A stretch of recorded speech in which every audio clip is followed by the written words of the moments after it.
Chase Field, downtown Phoenix, Arizona, the site of Major League Baseball's 2011 All-Star Game. But tonight, home to National League Baseball, the Arizona Diamondbacks, a National League Western Division battle, going toe-to-toe with the San Diego Padres. It's a gorgeous, mild evening for outdoor baseball. Glad that roof is still open, and glad to have you with us. It's also a night for good pitching. This is Mark Grace. My name is Darren Sutton. Daniel Hudson is on the mound for the Arizona Diamondbacks. Tim Stauffer goes to the bump for the San Diego Padres. We'll start with Stauffer because this is a guy that for Bud Black was kind of a utility pitcher, if you will, last year. He has earned his way into the starting rotation. He pitched great against the Diamondbacks in San Diego. Yeah, he was the opening day starter for the San Diego Padres, and he has earned his way into this rotation and at the top of the rotation, Darren. Every time he takes the ball, he seems to throw the ball very well. The mystery is how he has not got a win this year with as well as he's pitched. He has had some really tough luck. Daniel Hudson has really pieced things together in his last 4 starts. He really has. He struggled a little bit in spring training, didn't feel like he was throwing the ball as well as he could, and then got off to a bit of a slow start, winless in his first 4 starts. Then he caught fire. He's throwing the ball very well again. He's throwing the ball like he threw when he got traded over here last year, folks. 7 shutout innings against the Padres in San Diego 2 starts ago. He talked about his struggles getting started this season. He had struggles getting started in the first inning. Nearly half of his runs this year have been allowed in the first inning. He has pieced that together, and he explains how he has done it. You know, I tried to go out there and go out there a little bit early and not try to do as much rapid fire type throwing. I tried to, take my time a little bit and, in between pitches and everything like that. And then I took a little bit of a break and then simulated the first inning. First 3 hitters were up. I had Nagy standing there, act like right-handed, left-handed, whoever was coming up in the first inning, and kind of went from there, and it's worked the last 2 outings. All right, so let's talk offense for the Diamondbacks. Unfortunately for Arizona, the type of offense that leans a lot on the long ball. It really does. Unfortunately, the more things change, and there's been some changes, well, unfortunately, the more they've stayed the same. The Diamondbacks for the last 3 years have really relied on the long ball. Yes, Mark Reynolds is no longer here. Yes, Adam LaRoche is no longer here. But yet it's still the same offensively. It seems like they have to have the long ball in order to score. What I'd like to see, and I saw it last night, was Melvin Mora, the way he hit with runners in scoring position. First and third, 1 out. What do? Let the ball travel. Don't try to hit it out of the ballpark and hit a 3-run homer. Yeah, that would be nice, but nothing wrong with that, folks. That keeps the line moving. That keeps the pressure on the opposing pitcher and the opposing team. More at-bats like Melvin Mora had last night will equal more runs and more wins. The Diamondbacks, their last 26 games, hitting below 190 with runners in scoring position. That's what he's talking about, leaning on the long ball a little bit too much. When we come back, some great news for Kirk Gibson. And this time he's going to say yes. Well, what are we talking about? Well, we will explain as we go down onto the field, and Brad will tackle that subject right after this.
Gibson looks to continue his successful pitching as he takes on the Padres in Game 2 of this series. Interesting, as many of you know, the All-Star Game is headed to Phoenix this July, and Kirk Gibson won't have to travel very far to take part. Today, Bruce Bochy and Ron Washington named their coaches for the Midsummer Classic. Gibby and Washington's Jim Riggleman for the National League, and Cleveland's Manny Acton, Toronto's John Farrell for the AL. You know, Gibby is exactly the only MVP not to have played at the Midsummer Classic, twice turning down the opportunity. But he said his father, Robert, before he passed away, urged him, actually made him promise that if he were given the other opportunity, he would take part. And so he's going to this year. But he said earlier, it's our Geico quote of the game, he just wasn't prepared to handle all the individual accolades.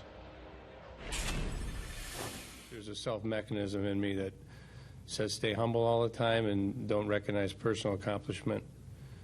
And I felt that just the way I felt, and I just declined because of that. And I think I'm much better at those situations now, and I understand the game, how important the event is to baseball, you know, communities, teammates, just the game of baseball in general. And I'm honored to be there this year.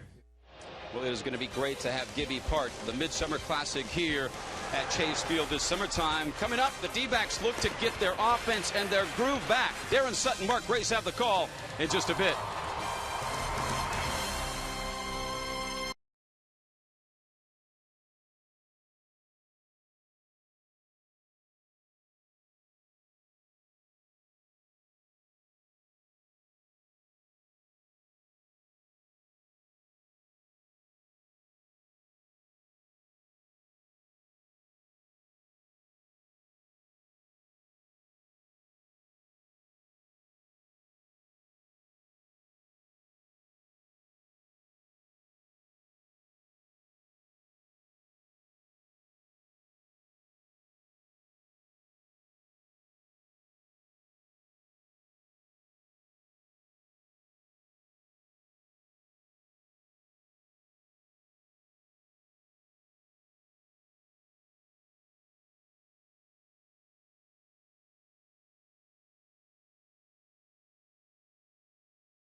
Headley will lead things off 1, 2, and 3. Gracie and I glad to have you with us tonight, and thanks for inviting us into your home. San Diego has scored in 6 consecutive games 6 runs or more, so their offense has found itself. Let's play some baseball, and right away swinging the bat with a high fly to center field is Denorfia. Young going back. It's high off the wall below the yellow line. Denorfia huffing and a puffing all the way into third. He goes standing up. The first pitch of the baseball game is a triple. My goodness. Welcome to the show, folks. First pitch, get me over fastball. First pitch nearly get me over the wall in center field. Chris Young runs out of room. Right off the pads, there it goes, and a leadoff triple for the Padres, who come out smoking. Denorfia this year, 9 of 26 when leading off. And when he starts an inning, he's 9 of 19. He likes things all cleaned up and quiet, ready to go. So he can set the table as that one is inside. 1-0 the count to Jason Bartlett. 7 consecutive games of 6 runs or more for the Padres would tie a club record set back in 1982. As that one is swung on and missed. A changeup to Jason Bartlett. Corner infielders are in. That would be Ryan Roberts at third and Juan Miranda at first. They're going to concede the run up the middle, as you can see Drew and Kelly Johnson playing deep, but any corner they're going to come to the plate. Buried it in. Fastball there. Very good fastball. 1 through 9 for the San Diego Padres, most all of them in some sort of a hitting streak. Behind the top 3, it's Brad Hawpe, Ryan Ludwig, the 2 veterans leading the way now. Eric Patterson, Rob Johnson, Alberto Gonzalez, and Tim Stauffer is on the mound. Buddy Black sees his club hitting, knows that they will pitch, certainly pitch enough, and pitch great in the last couple of innings. As that one is up and in, 2-2 the count, head high to Jason Bartlett. Bartlett coming over from Tampa, and his finest year offensively was a couple of years ago. In 2009, he played in 137 games, and you might not remember, but this was a young man who hit .320. Change up, fly ball, left field, well struck. Parra going back to the wall, leaping, and he hauls it in. That will drive in a run. 1-0 San Diego. A fine play, Gerardo Parra. A changeup, Bartlett was ready for it. He's got 16 RBIs this year, and the Padres strike first. A beautiful play on a hanging changeup inside from Hudson. Really a nice play there by Parra to just make it a sacrifice fly only. 2 very long balls to start the game here off the bats of the Padres.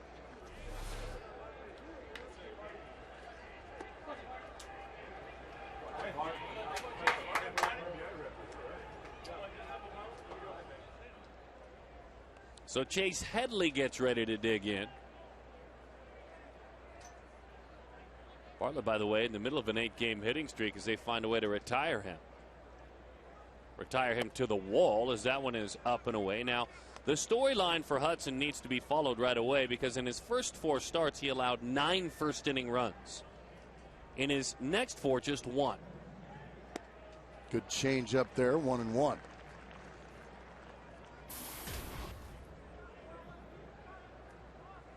.41 the ERA, .258 the opponent's batting average. A man out of Virginia. And he told us coming on the air that he simulates the first 3 hitters. In other words, someone stands in there and he pitches to him. Well, Charles Nagy is representing Chase Headley, the 3rd hitter in the ball game. Montero will call for pitches in that situation. 2-2 the count. Well, the only problem is Charles Nagy didn't have a bat like Denorfia and Bartlett. It's an age-old idea, and it's one that has worked for him, although the first 2 hitters have really leaned on baseballs for the Padres. Did you ever try that when you were a young pitcher? Never was good enough or needed to do it. Did your dad enough. do it? My father did. Did he? I was Charles Nagy a bunch as a kid, standing there. Outside, there's a walk, so not a strong start. And there's no defense for a walk. Well, speaking of defense, that's funny you would mention it. And I have to tell you, David Robleski will present the defense. David and Associates, Parra, Young, Upton, Roberts, Drew, Kelly Johnson. Need him hard hitting. Juan Miranda is at first. Miguel Montero is behind the plate. Well, who's on first tonight? It's Juan Miranda over there. And Arizona looking for some numbers out of that first base spot this year. As Brad Hawpe, high fly ball left field. Parra goes back. My goodness. 2 outs in the inning. These Padres, they're not waiting around. They're just first pitch long ball hitting. None of them have gone over the wall yet, but they're making a loud sound just underneath it a smidge to keep it in the ballpark and to keep Gerardo Parra from having to climb the wall. Right to the wall it goes, but a long out. And Hop's red hot too. He's in the middle of a 7-gamer. He's hitting .450 in his last 7 games. As the slider and a good pitch there to Ryan Ludwig nips the outside corner.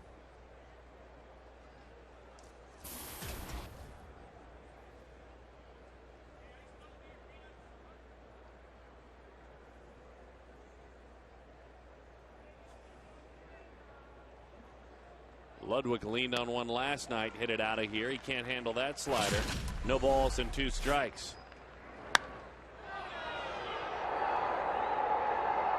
Part of a tough night that carried into the post-game meeting with the media for Armando Galarraga, as Ryan Ludwig hit his 7th home run of the year, and he's rolling as well.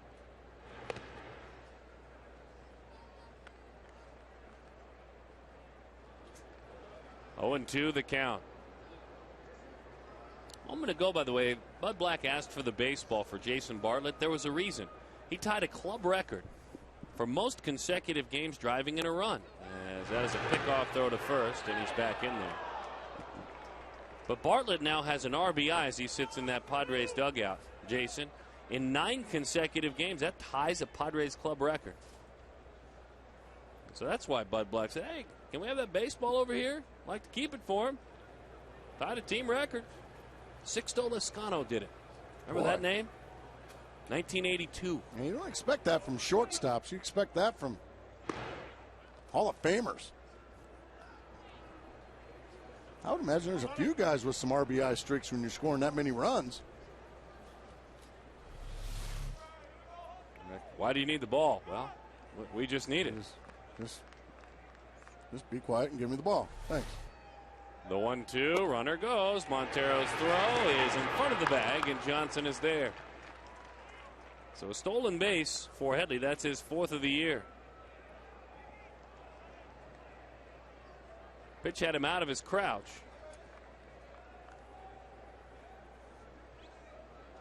Two and two the count, Ludwig.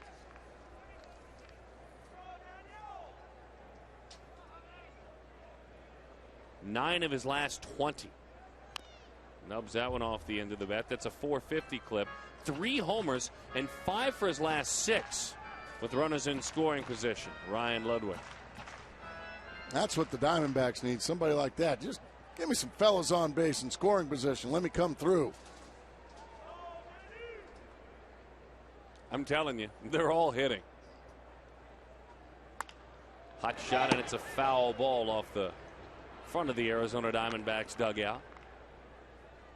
And some of the names in 1982 when those Padres were busy scoring 6 or more, 7 games in a row. Sixto Lezcano was one of them. Terry Kennedy was on that team. There's some fun names back then. Remember Rupert Jones? Sure. He was a great player. Big RBI man. Gas. Pitch, fastball in. He keeps it at 1. Some hard hit balls, but only 1 crosses the plate after a leadoff triple.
The new bourbon barbecue steak grilled sandwich at participating restaurants. Southwest Airlines new Rapid Rewards, unlimited reward seats. No blackout dates.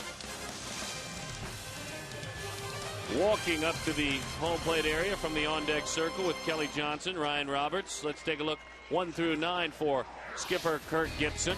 Brought to you by Southwest Airlines. Justin, he bats third. Steven bats cleanup. Chris Young.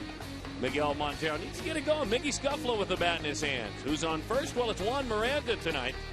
And kind of an offensive struggle at that position as we take you through to the bottom. Speaking of struggles, Kelly Johnson leads it off as he takes a strike, and no one outside of this ballpark really pulls harder than the folks that watched him do what he did last year, the folks that travel with this team and see how hard he's working. But simply put, it's been a tough year, and he's in the hole 0-2. And he finds himself taking a couple of pitches just to see a couple. Well, 0-2. Pitches high, 1-2 the count. Timothy James Stauffer is on the mound with Baylor as hitting coach. Don Baylor looking on. Back of the batter's box and lays off of that one. For Stauffer, as Gracie mentioned in the open, deserves a better fate than winless with a 3.47 ERA. He's not losing games either. He's just 0-1 in 8 starts. Kelly, line drive, base hit. Picking him up, putting him down, thinking about second. With the slide, it's a double for Kelly Johnson. Kelly's 7th double of the year. The last time Kelly was over 200 was back on April 11th. Maybe he's on his way back up. No, he does a beautiful job of hitting with that one. Just a fastball away. He doesn't try to pull it and ground out to the second baseman. He just drives it over the head of Jason Bartlett and into left center field. And then the good speed gets him into second base for a leadoff double. Clearly there, playing the role of hard hitting Kelly Johnson. I like the sounds of that. Roberts drops down a bunt, pushes it up the first base line. Stauffer off balance, but staying on the bag was Hawk there. Nice play by Hawk. Roberts moves to runner to third. And a beautiful bunt there by Ryan Roberts. Good fundamental baseball. Now if you're Justin Upton, your two teammates in front of you have taken care of their business. A leadoff double, then a beautiful bunt, sacrificing himself for your good. Now you take care of that guy that just sacrificed by driving in this run. Now the RBI is there for Upton, as Gracie mentioned. He has 20 of those this year. He homered last night, was 2 for 4. Popped up and into the seats it goes.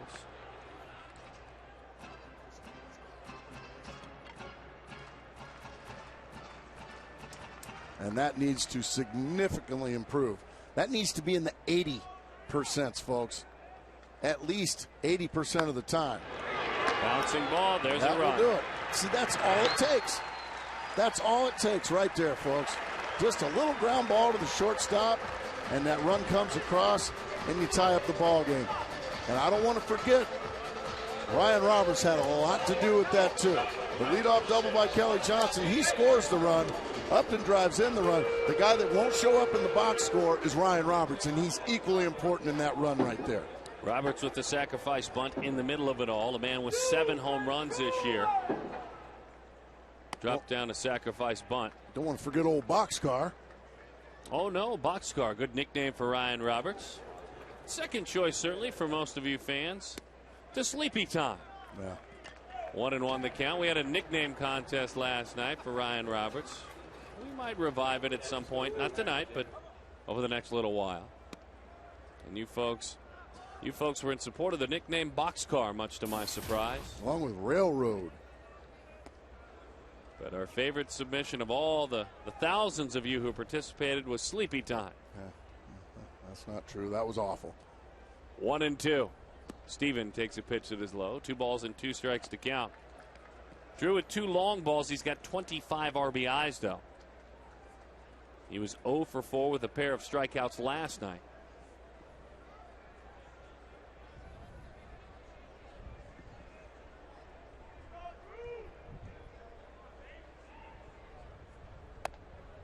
Just off the plate from Stauffer.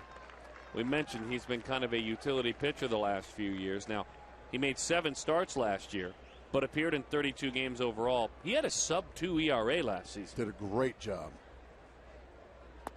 Swing and a miss. Change up. Steven, frustrated, fires that bat away. There goes the helmet as well. The little things, the Diamondbacks with some little balls.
Straight about this stuff, but not about the next one.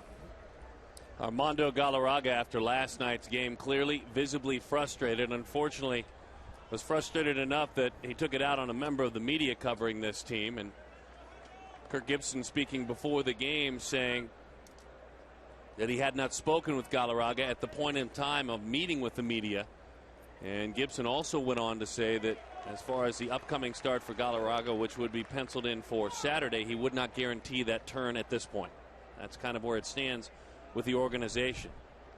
It's a shame that it's taken a tumble like this, because this is a young man that, that one's belted into the right center field gap. The struggling Patterson can fly.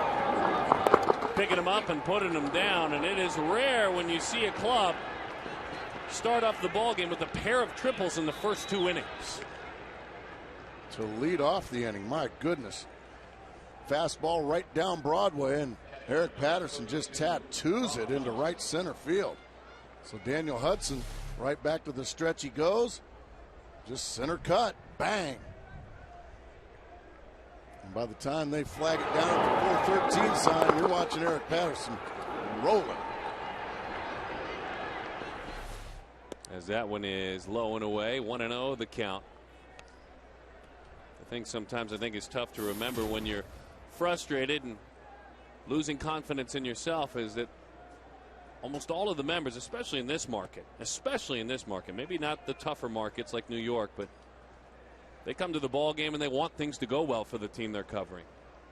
And it takes courage to ask a tough question to a ball player. There's no means for most. Wait. That was a tough question? Well, it was interpreted, I would imagine, by the man on the mound last night, because he seemed very frustrated. That question was more than fair, Darren, and I think you'll agree with that. It was a fair question, sure. And the answer I would have expected was, are you concerned about the next? Well, I'm concerned about every start. I'm concerned about this one. I'm concerned about my possible next one. Not the reaction we got. Now we understand frustration and whatnot. This might have a play at the plate. Upton is moving toward the plate. Momentum takes him that way. He's in there. Sliding safe. Upton did all he could. A fine play by Upton. One hop to the plate and a great slide by Patterson. Oh, they just called him out. He left too early, folks. He left too early. They appealed to Joe West at third base, and he is out, and Bud Black is on his way out to have an argument with Joe West. Ball scalded to right field. Glenn Hoffman, the third base coach, is giving it to Joe. Joe's giving him the answer. They appealed and got the out.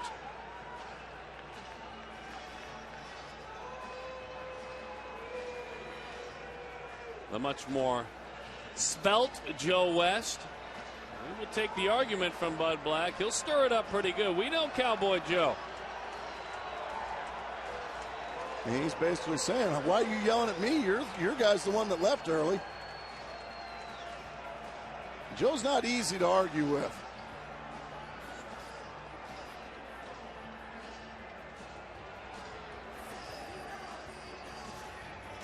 Buddy Black finishes his argument, I think.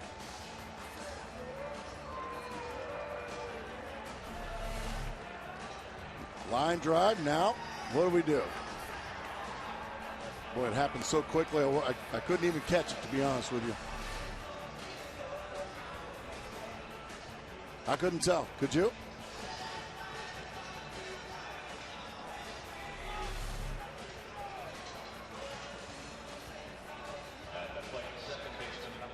It looked like he's on foot on the bag. I think you're right. I think the Diamondbacks got a monster break right there.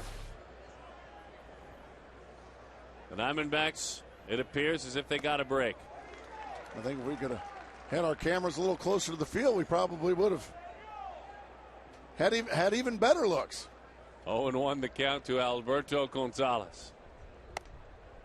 Boy, did the Diamondbacks dodge a bullet there. Worth an appeal, though. Yeah, why not? Give them credit. Worth an appeal, you never know. In on the hands. Boy, what a solid pitch. And what a way for this inning to end for Daniel Hudson and the Diamondbacks. Mercy.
Brought to you by Fry's. Like us on Facebook during today's game. Receive a coupon for huge savings. Fry's. Fresh food, famous low prices. Porsche of North Scottsdale. Visit us at scottsdale.porschedealer.com. That pitch dives low, but in the strike zone. Good sink there. 0-1 the count.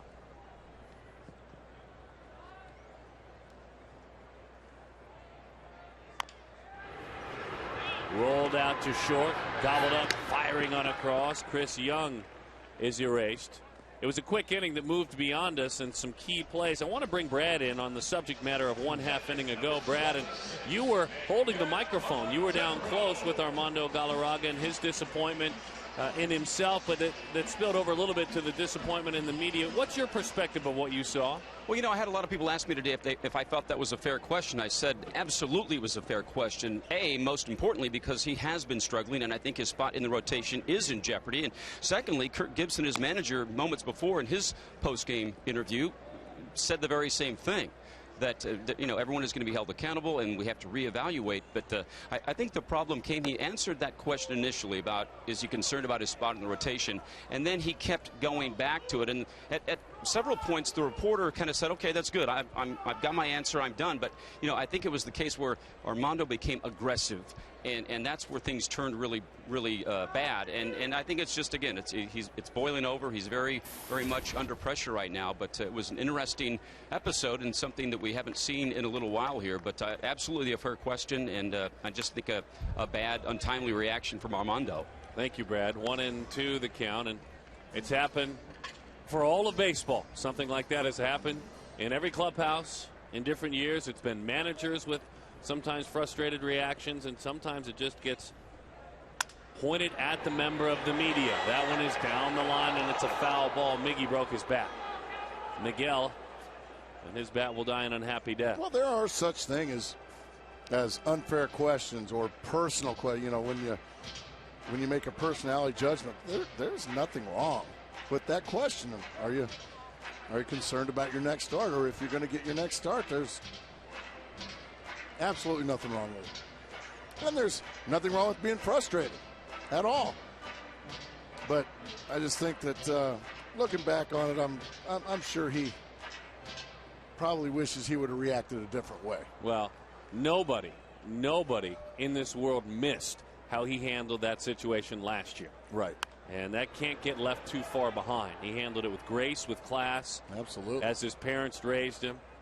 He was an example of sportsmanship for everyone who had kids, on how to, when something goes against you and it's really not your fault, how do you handle it? Very well said. So he has already made some deposits in the bank of sportsmanship, if you will. So he's allowed a withdrawal. He made a withdrawal last night. 2-2 the count. And there was a magical moment that can never be forgotten. And something tells me that he'll have a chance, whether it's here or somewhere else, he'll have a chance for this to soon be forgotten. This will soon be forgotten. That won't be forgotten from last year. But a fair question. I agree. 2-2 the count. Miguel Montero. And he's probably feeling a little bit of the pressure. That's probably why he got so frustrated. 3-2 the count. It's got to feel good for Miguel. He's trying to get it going. A 10-pitch at bat. Tip of the cap there to Miguel. Let's take a look at the Padres defensively. And there's no defensing a walk. Ludwig, Patterson, and DeNorfie. I stole it from you. Headley, Bartlett, Gonzalez, and Hoff. And Rob Johnson catches Tim Stauffer. Here's Juan Miranda, hitless in his last 11 at-bats.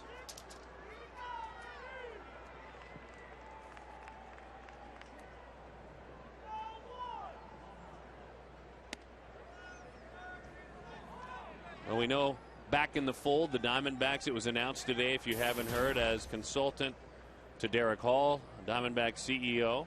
Bob Melvin has returned. Good. Back where he belongs. The mad scientist has his lab coat back on. We missed him. We missed him badly. The 0-1. A good man with a good baseball brain. A good baseball heart. He's over there with Tom Candiotti and Jeff Munn. There's Leo Gilmartin in the background. Jeff Munn filling in for Greg Schulte tonight. Yeah, that's got to be a good feeling, you know, like I said, your relationship. That one is on the inside corner. 1-2 the count. Might be a little closer to 9, but nonetheless, 7:15. Said he reached out to the Arizona Diamondbacks this spring training. Made some initial contacts, and as they started to talk, there was some momentum in their conversation. Remember now, Bob Melvin was a finalist for the Mets job, a finalist for the Milwaukee Brewers job, and he plans on managing again. He should be. He plans on managing again. This will be, I think, an exit, a rest stop in his fine career. Broken bat on the ground, to the bag, and in time for the out.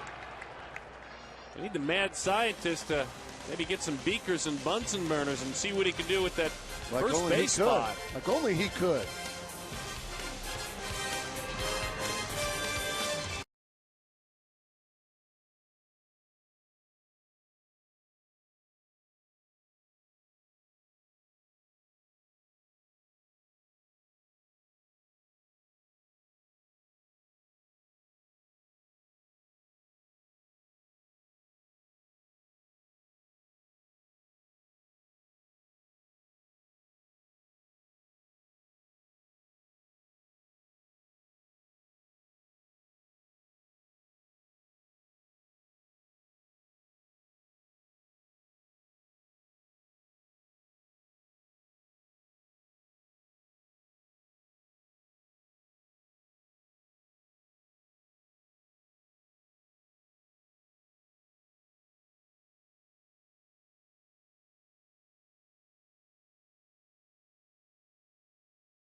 We are looking forward to Home Run Derby certainly this year. Josh Hamilton. You remember, Gracie, you were a big part of the production there, the broadcast on Fox. Josh hitting 28 homers in his first round of the Home Run Derby. What was it like to see? To be in New York, to be in Yankee Stadium for the All-Star game. I have never seen Yankee fans stand up and cheer for somebody else besides a Yankee. But we saw it, and they were 58,000 strong, 60,000 strong, whatever it was. The final year of Yankee Stadium, it was awesome, the display he put on.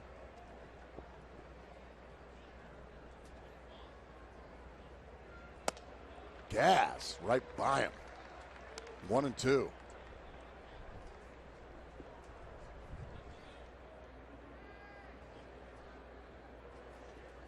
The 1-2. That one is popped foul.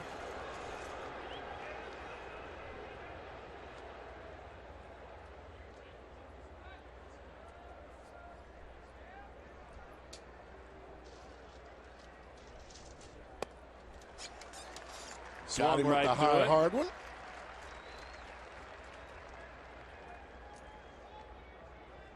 Blew him away with the fastball. Oh, we got a pleasant surprise for everybody, don't we? Oh, that's always a pleasant surprise, the $4 beer. It's not a surprise anymore. That's what everyone, I think, assumed that you were talking about, of course. I mean, what's wrong with a $4 beer? There's nothing wrong with a $4 beer. That is the voice of Bob Melvin as he joins us in the broadcast booth. And we are glad to have him sitting. Congratulations. I mean, as the story was explained to us, Bo Mel, the journey began in spring training as you reached out to this organization. What tugged at your heart to reach out to the Diamondbacks? Well, you know, with a little time passing and my heart here, I've been a Diamondback, and I feel like I've been a Diamondback ever 2001 when you and I were hoisting the trophy and getting a World Series ring. And, boy, those things, they kind of stay with you. So, third time here. Once again, this is my baseball home, and I'm thrilled to be back. That's where you belong. Well, I'm not going to argue that one with you. How's the wrist? It's still there. I have not tried out the golf yet. Come on. I know. We got to get out there and play. Yeah. You and I used to be a pretty good team out there, if I remember right. You used to carry the load. There's no question about that.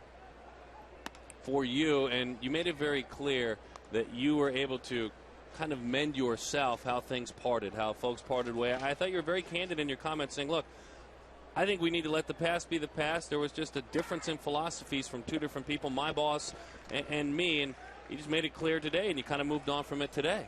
Yeah, and it's not like that was always the case. I think that the longer you're around somebody and there are some philosophical differences, obviously they're going to come to a head at some point. And, you know, it's pretty typical in baseball that things like that happen from time to time, and it did with me here. But the fact of the matter is I'm back, and I'm pretty happy about that. How much do you want to, while you make the most of this opportunity, and I think everyone will love having you here, this organization will benefit, someday do you want to put that uniform on back again and manage? Yeah, there's no doubt. And, you know, at the end of the year, which if there were some opportunities open, I certainly would like to pursue that.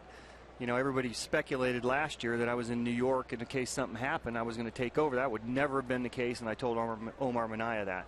Okay, what is the official title?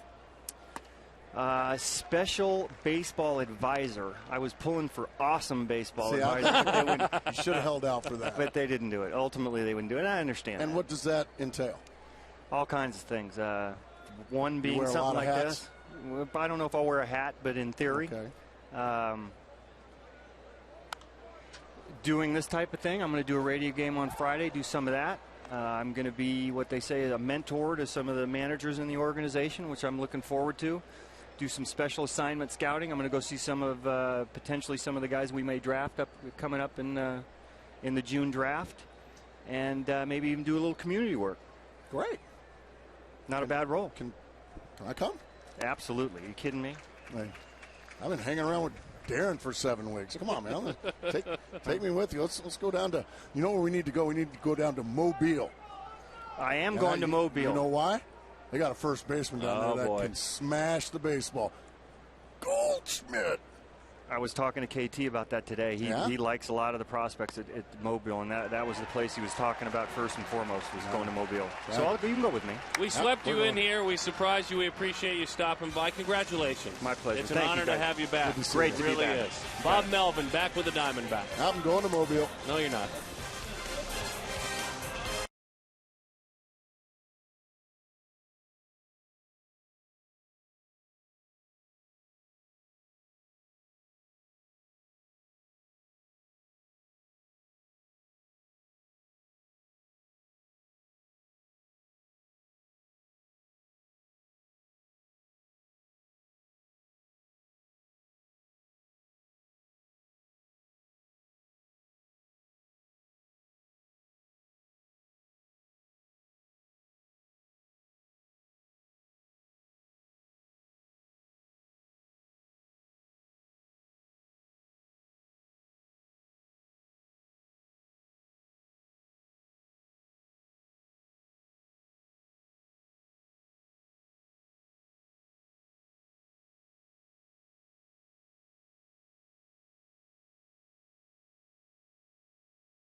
Us.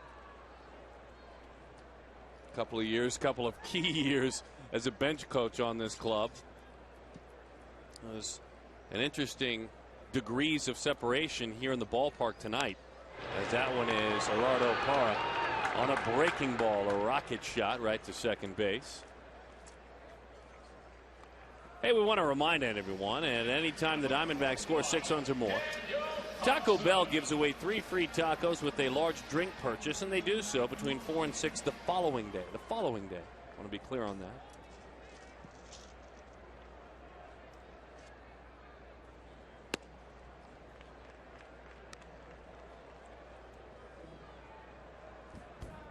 When I talk about those 3 degrees of separation, you've got what are we talking about? Well, a bench coach managing the Diamondbacks. What I mean by that is a former bench coach, Kirk Gibson. Sure. But he's been a bench coach for 2 guys in attendance tonight, as that one is off the end of the bat and a base hit for Hudson. He can hit. Daniel Hudson has 5 hits this year.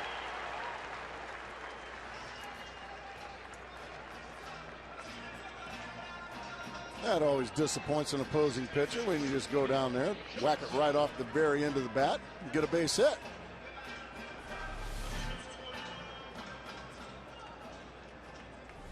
He's hitterish.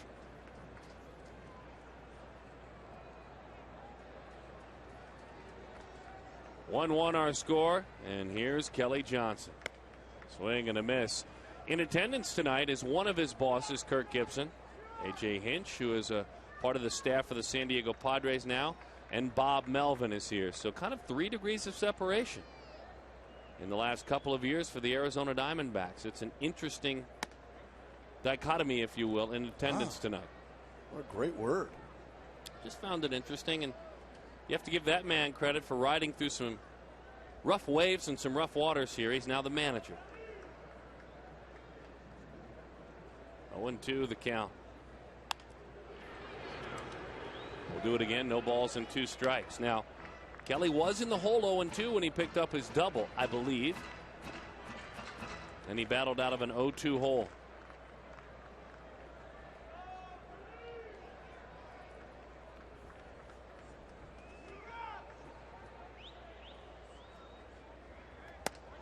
That's a strike 3.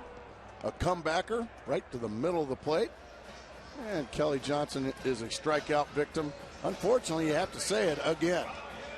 Now, the strikeouts have been tough this year. Starts on the inside corner, really comes back to the middle of the plate. Belt high. That is 50 strikeouts for Kelly this season. Second highest total in the major leagues to Detroit's Austin Jackson, who has 51. Here's Ryan Roberts. Boxcar takes outside. 1-0 the count. Come around to my way of thinking there, D-Sut. A run on 3 hits and no errors for the Padres. 1, 2, and 0 for the Diamondbacks. Breaking ball. It's a strike. Don't forget, every time a Diamondback player hits a homer, and this man's got 7 of them, Fulton Homes donates $150 to the Central Arizona Mountain Rescue Association.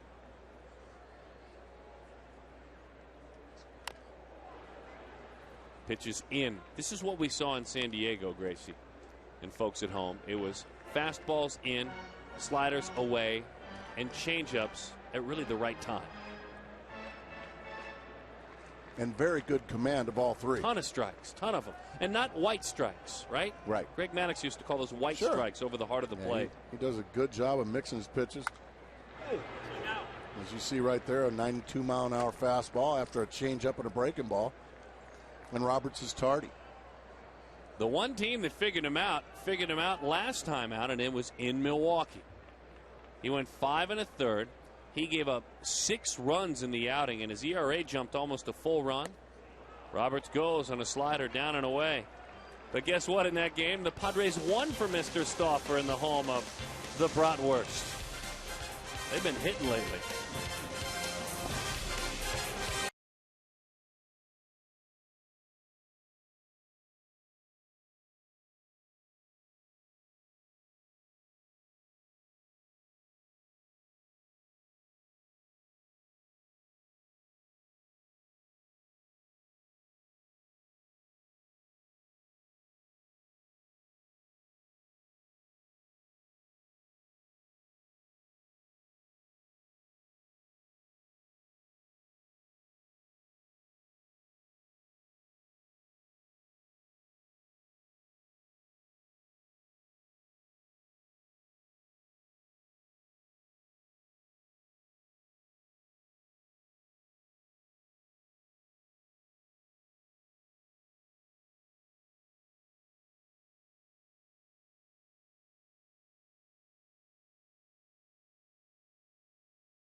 We roll along our AT&T trivia question. Who are the 4 pitchers since 1960 with 2 wins each in the All-Star game? There are 4 pitchers since 1960 that have picked up wins in the All-Star game, and obviously you have to be the pitcher of decision in the All-Star game. You can win it with less than 5 innings because there is no All-Star starter that works 5 innings. So a good question.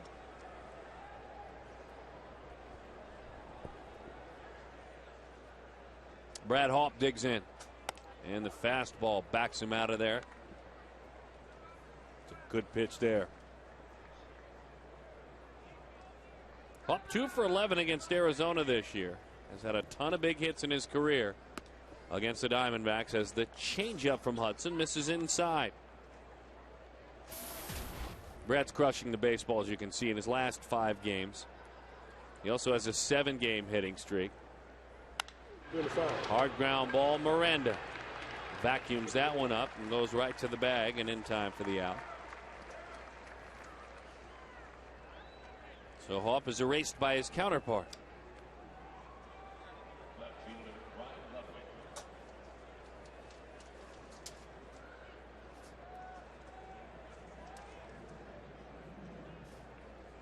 Hudson with the Diamondbacks since he was acquired last July in the deal that sent Edwin Jackson to Chicago, the White Sox. That one is chopped foul. He's made 19 starts as a member of the Diamondbacks. His ERA 2.76. That's in 19 starts. That's a decent sample size. Yeah, that's a legit sample size. Broke his bat. That's the way the Padres are rolling right now. Ryan Ludwig drops that one in there.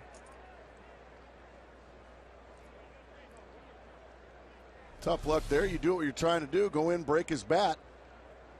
But Ludwig is so doggone strong, he just gets it over the head of Stephen Drew for a base hit to left. Ludwig 1 for 2. He now has a 6-game hitting streak, 10 hits in his last 6 games. Well, it's gorgeous tonight. Really mild this week. Maybe some light rain later on in the week. As that one is fouled off up and into the seats. Eric Patterson plays like a totally different building. And when I say plays, I don't mean for the guys on the field. I mean for fans. It's a different place with the roof open. We love it when it's closed, when it's 110 outside. Don't deny that. Yes. But it's beautiful open. Runner on the move. Swung right through it. Got him. Right on top of the bag. Miguel Montero, who has had his ups and downs throwing the baseball this year, had that one waiting. And a nice throw. Nice throw, as you said, and a quick tag by Stephen Drew. Out is the call at second base by Chad Fairchild, the second base ump. Good throw there from Montero. And that was a hit and run. Patterson offered at the baseball. And now Patterson, isn't that always how it works? Into right field with a single.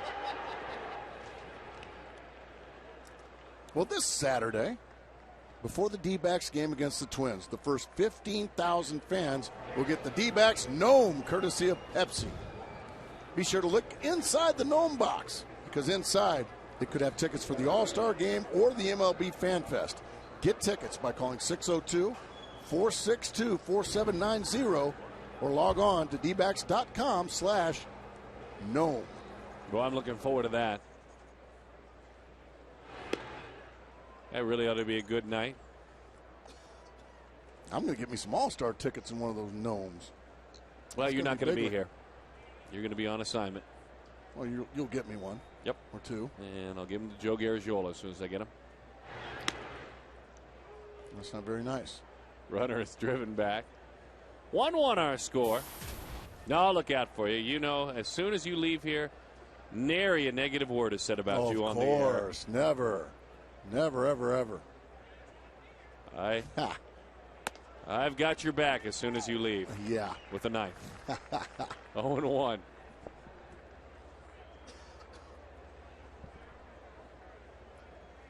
Kind of has that look there with the beard. Yeah, the gnomish beard. I like that look.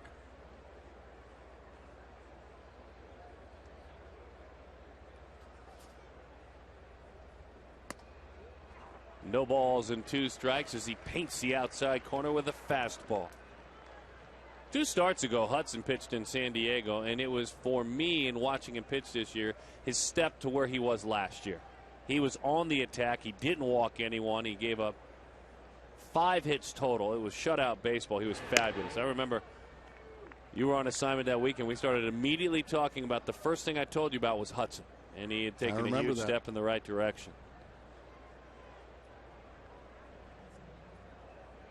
He knew the ballpark as well. That one is outside, throw down, and a stolen base. Boy, close pitch, by the way. Stolen base for Patterson, his 3rd stolen base. He's been thrown out once. Watch the double clutch, just enough right there by Miguel Montero to get Patterson in there safely. He had to reach twice for the baseball, and that's all it takes between being safe and out. 1-2 the count. Johnson, born in Butte, Montana. And he hits that one right off the end of the bat. Earlier in the ball game, the sac fly, well, that was overturned.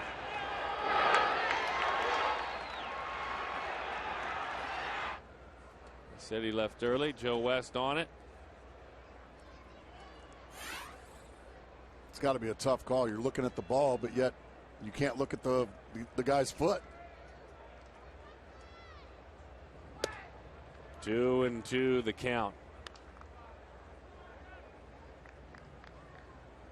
San Diego, they run like crazy, by the way. San Diego with 43 stolen bases coming in. The team that has already landed here in Phoenix that will be playing tomorrow night, they had a getaway day today. The Braves, they have 6 stolen bases. Bouncing ball, Kelly. Oh, nice play on a backhand.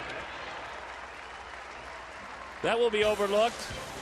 We won't let it happen here. A tough play on a backhand. This play right here just saves a run.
In the All-Star game with a couple of wins. Don Drysdale, Juan Marichal, Vida Blue, and Bruce Sutter.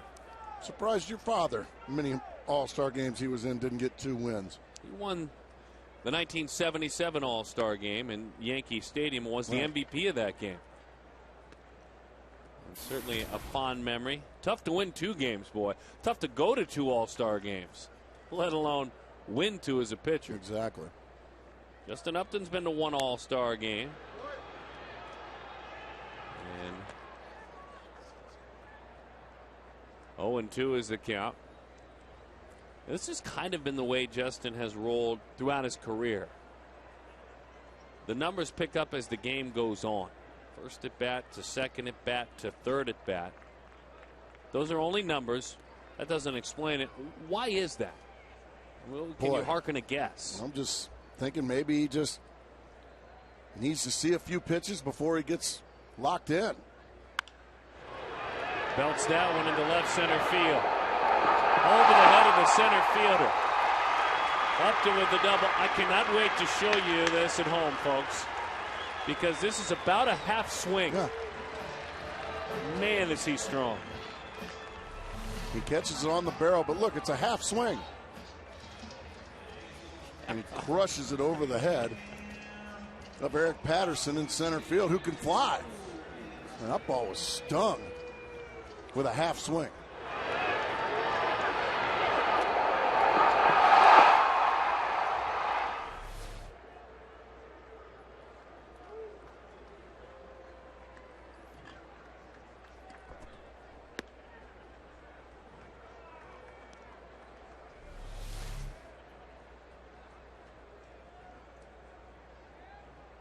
Pretty amazing.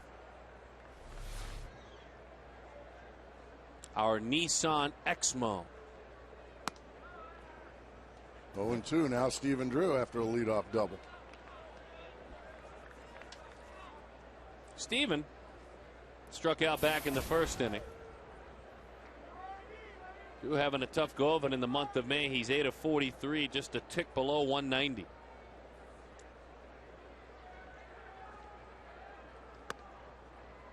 Well, that's heavy, that sinking fastball diving down and away. Good stuff, doesn't he? This has been a battle for Arizona.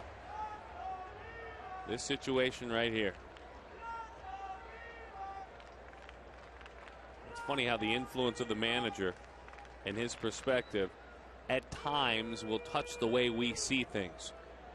Every show, every baseball broadcast talks about runners in scoring position, but you see, that man truly values that number.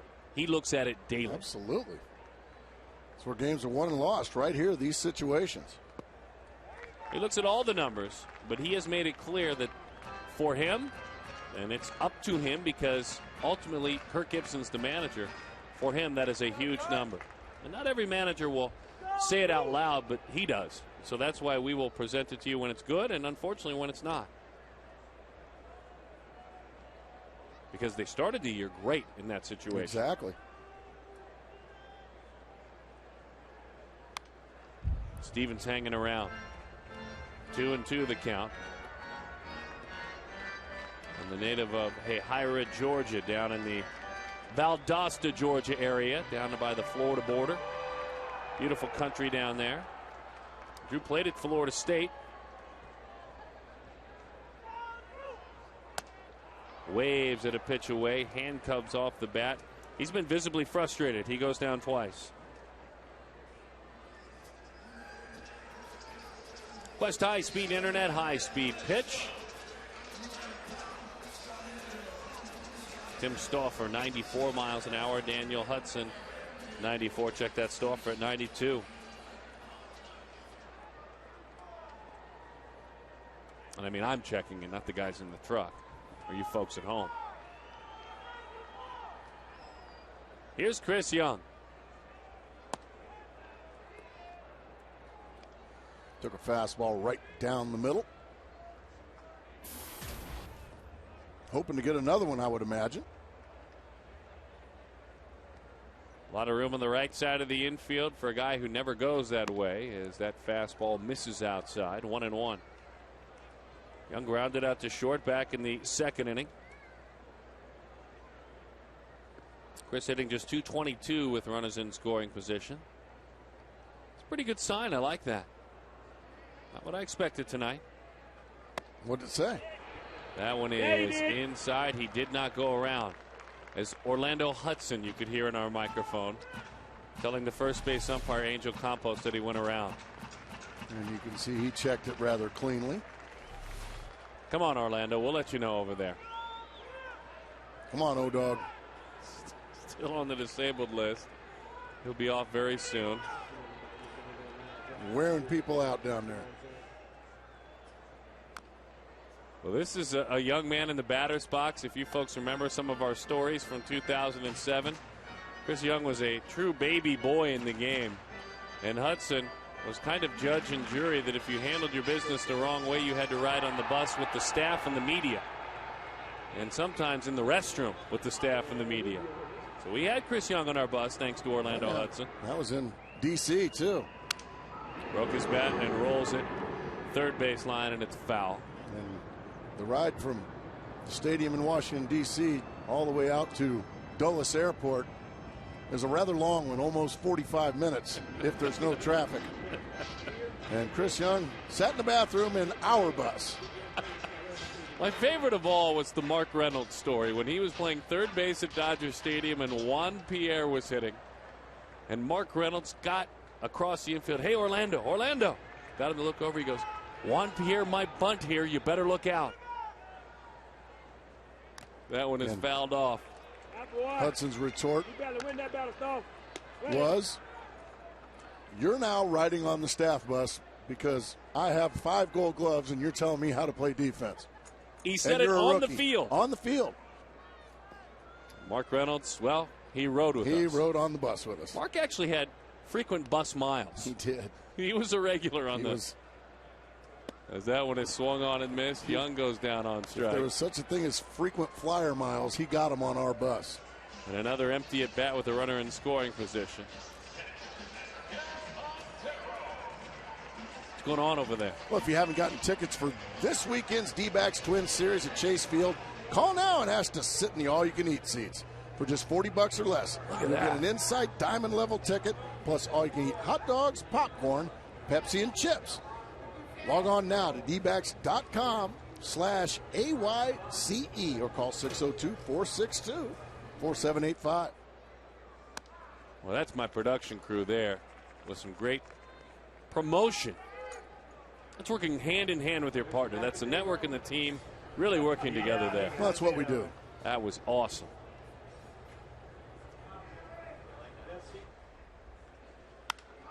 Lifted into left center field. Miguel Montero splits the gap.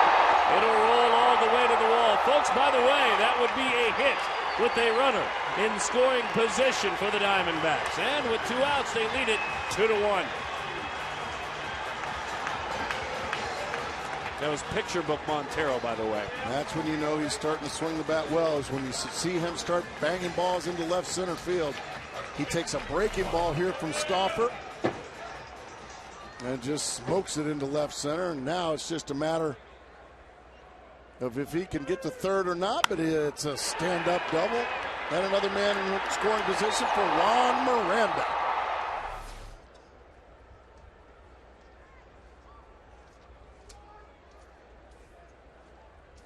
Who's on first?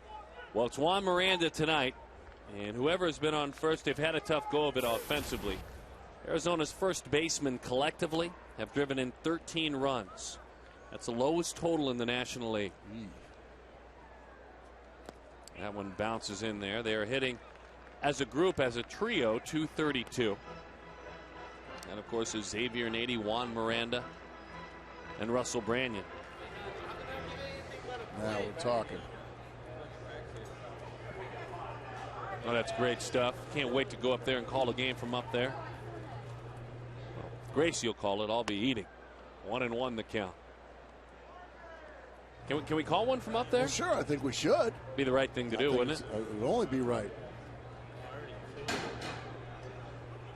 He's gonna go with the 3-dog warm-up. Atta boy.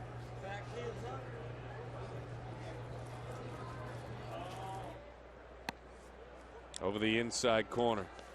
Looked like Blaine Boyer up there getting himself a few hot dogs, didn't it? It's good to have Blaine back.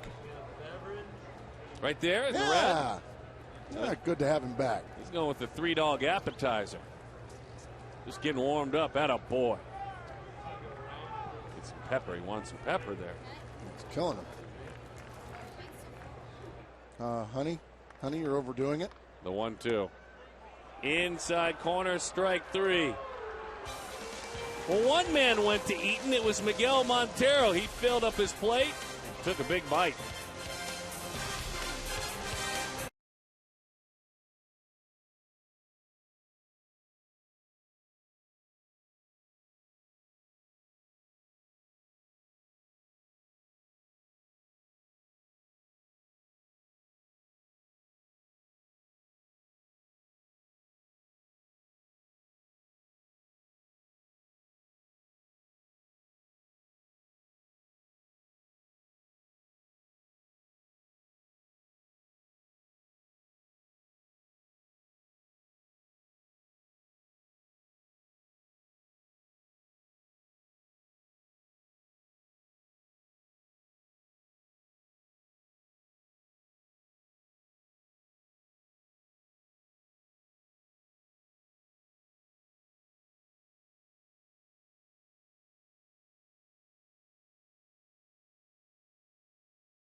You touched the state of Minnesota, certainly, and there's no doubt the Valley. And we are honored that for the last 2 decades, those of us that had a chance to have a momentary brush and to talk baseball and to enjoy the joys of the smile of the feared slugger when he played, we were all better for it. One of the most wonderful human beings I've ever met.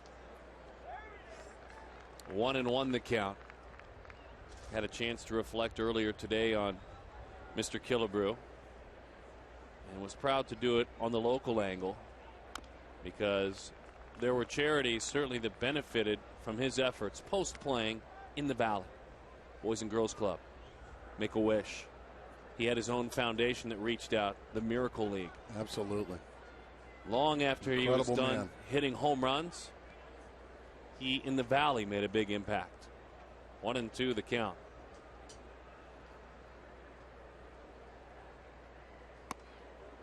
Just off the plate. 2 balls and 2 strikes.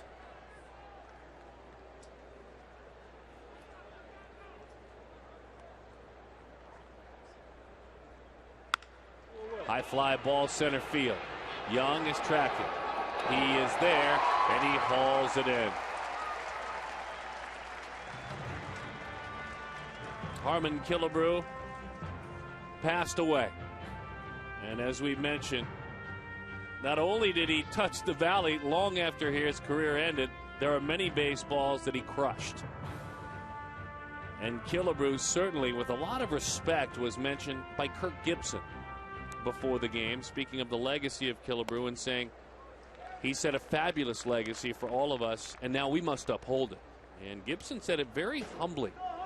For such a strong man at times, he had no problem at all sounding broken in his words of respect for Harmon Killebrew. Anybody that ever met Mr. Killebrew was very fortunate to do so. What a wonderful man. Outside ball 2. 2-1 the count.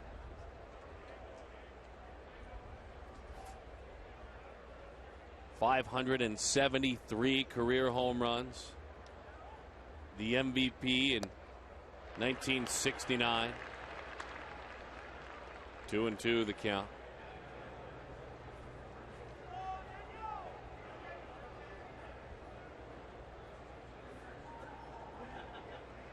And all those homers, by the way, earned the honest way.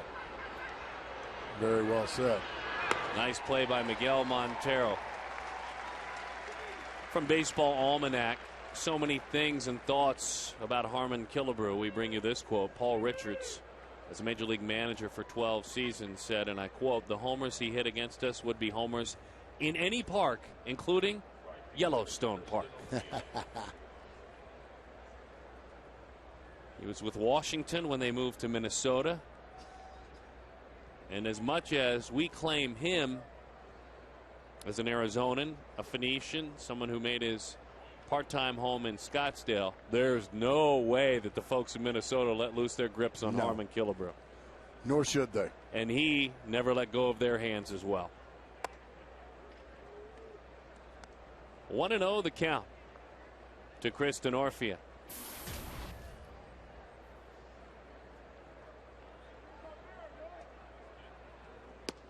Good slider there for strike 1. 1-1 the count. And then when you meet Harmon Killebrew, you realize he was about 5'10". He wasn't one of these hulking giants that you talk about as out and breaks his bat. That's a fair ball down the line. Wow, Denorfia, that bat died a happy death.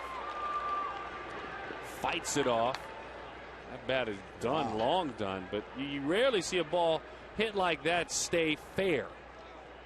Somehow Denorfia did it.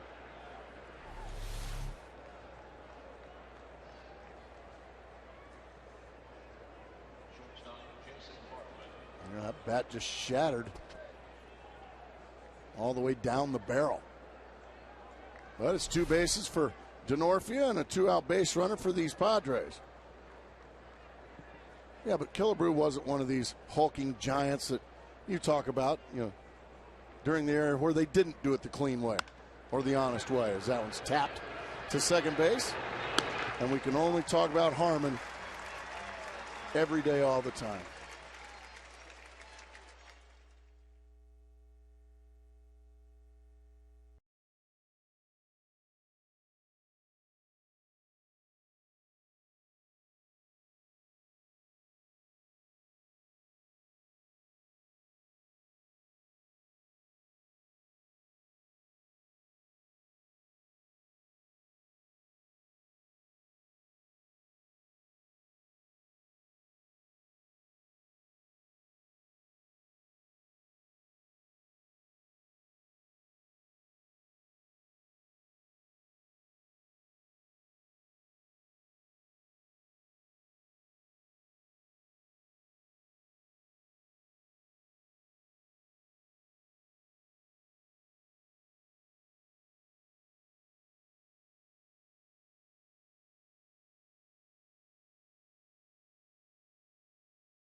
Hudson has been fabulous tonight. Don't forget about Gila River Casinos Kachinko, the interactive kiosk near Section 111. Everybody's a winner if they play during regular season home games. Gila River Casinos. As that one is lifted up and into the seats. Para fighting through this at bat. A little bit more on Gerardo Para. Let's bring Brad Stanky in. Brad? Yeah, Para, G as he is known, had a couple of over-aggressive mistakes last night. Part of the bigger problem, Kirk Gibson saying before the game today, it was perhaps the worst fundamental game this team has played all season long. So Gibby and Para had a chat, but also all the coaches got together. Gibby said they had to restore their fundamentals, get back to what they were doing in spring training. Into right center field. Head on just fine after, as Brad said, a bit of a renewal this morning with the coaching staff, and then this afternoon when all the players got there. It was interesting listening to what Brad was talking about, and he can follow up on this if he'd like. But Gracie, Gibby made it clear as we see this approach again that I'm not here to rip anybody or put them down, just to be honest. This was just an awful game, and it's not a trend. We won't let it be a trend. Isn't that about how it sounded, Brad? He just was not about to let it be a trend. Yeah, without a doubt, and just making sure that it was nipped in the bud. They were just a little bit sloppy, and who knows if it was the hangover of coming back from that long road trip, not a very successful road trip, but he just wanted to make sure that his coaches, everyone was on the same page in terms of getting back to what they had worked on so hard in spring training. Beautiful bunt there by Daniel Hudson. That's a perfect sacrifice. Parra will go to second base. Well, I like the fact that Kirk Gibson and his coaching staff are not enablers. No. No. You shouldn't be. Poor play shouldn't be tolerated. Now, as long as you're playing the game, you know, if you make mental mistakes, that's unacceptable. And a mental mistake is missing the cutoff man. Base running mistakes. Physical errors are going to happen. You're going to boot balls. But as long as they're aggressive mistakes and not foolish mistakes, well, evidently Gibby and the staff thought they might have had some foolish mistakes last night. And it's not acceptable. And that is not a problem. Kelly Johnson really thought that curveball was low. Stauffer doesn't throw many true curveballs, and Kelly thought that one dropped out of the strike zone, as did his supporting staff in that Diamondbacks dugout. Change up. Boy, Beauty. good pitch. Beautiful pitch.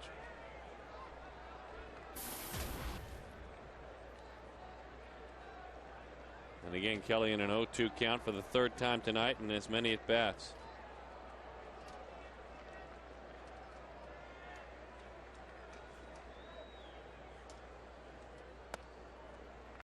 hitters have taught us that when you're scuffling, it feels like every time you step in the box, you're 0-2. Even before you get in the box. Here's a good hitter. Former MVP Don Baylor.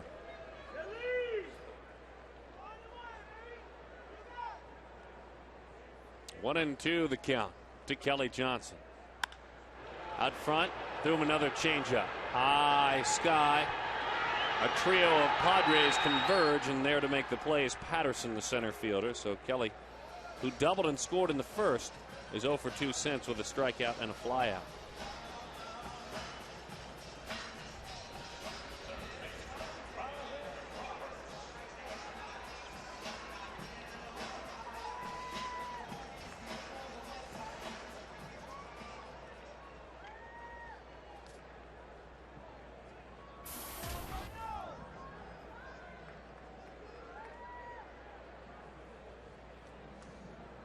Ryan Roberts has been very good in these situations this year. These situations would be a runner in scoring position. Well, Roberts, with a runner in scoring position, is 8 of 18, as you can see. Bouncing ball. This time, though, it's bobbled. So that's 8 of 19, but the inning continues. An error by the shortstop Bartlett. And this time the Padres hand a gift to the Diamondbacks. The usually very sure-handed Jason Bartlett kicks one here, just an in-between hop, got him in the wrist, and he could not make the play. Now Justin Upton, who's grounded out and doubled. Now an opportunity to pad the lead here. Well, you love taking advantage of these errors. Matt Williamson, get back there, get back there. Good third base coaching right there. Love to see an RCI tacked onto the stats for Matt Williams, a run coached in. Oh, yeah, that's right. He leads the league, doesn't he? Well, not anymore. No. Breaking ball is high. 1-0 the count to Justin Upton. Well, he was on a roll out of the gates, but that game against Ryan Dempster and the Cubs. Maddie's kind of sitting on his runs right now, though. He was sitting on his average. 1-0 the count.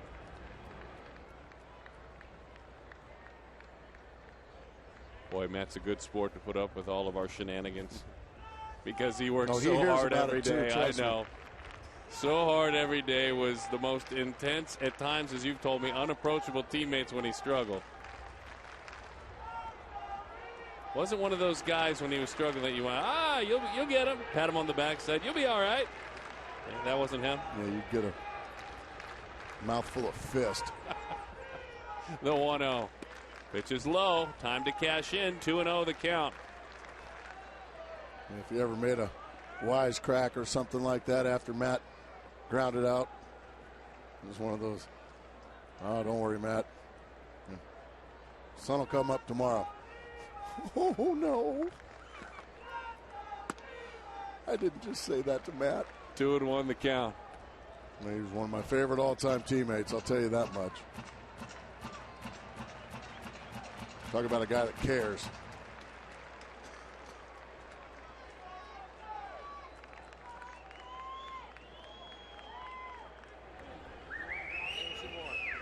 She cares. 3-1 the count. Hey, there we go. Hello, sweetheart. Mr. Grace would like you to send that to the booth for him, please, whatever's left. You got that right. Yep, she's not sharing. The 3-1. Over aggressive there was Justin Upton. Swung and missed a slider. Slider. Just curious which that was. That's a smart pitch. That's a gutsy pitch to throw 3-1, boy.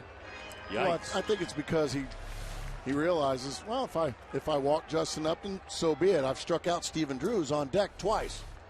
So he got him to chase a pitch out of the zone. Let's see if he throws it again.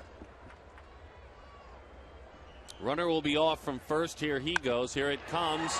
Bounced behind the bag. It's a long throw for the second baseman, Gonzalez, but he makes it. Arizona comes up empty. They were given some help from the Padres, 2-1.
Jazz Roberts air conditioning, cool play. Certainly a wonderful memory. The anniversary tomorrow, the 18th day of May 2004. Tomorrow at 3:30, D-backs Classic. You can watch the game in its entirety. And that's certainly, if you're going to be coming back a little bit late from work, make sure you set the DVR tonight and just keep it in that vault. The purple vault, as we like to call it. As that one is chopped foul. The purple vault. 2-1 the count. Chase Headley, part of the offensive output the last while for the Padres. And the memories certainly. But these Padres and their big sticks have been quieted tonight as that one grabs the outside corner. 2-2 the count to Headley. Top of the 6th inning.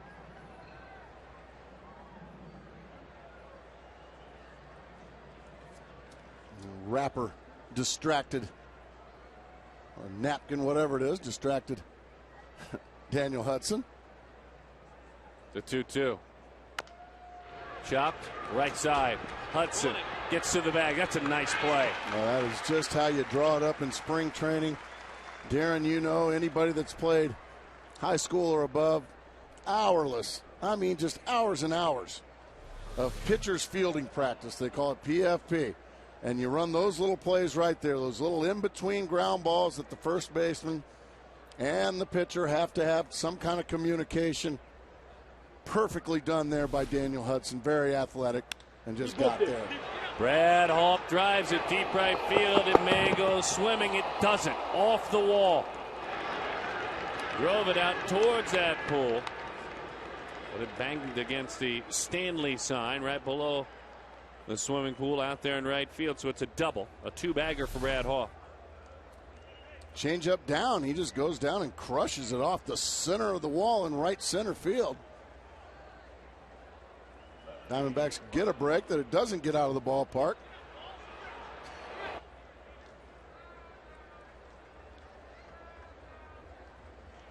There have been some long fly balls tonight off the bats of these Padres.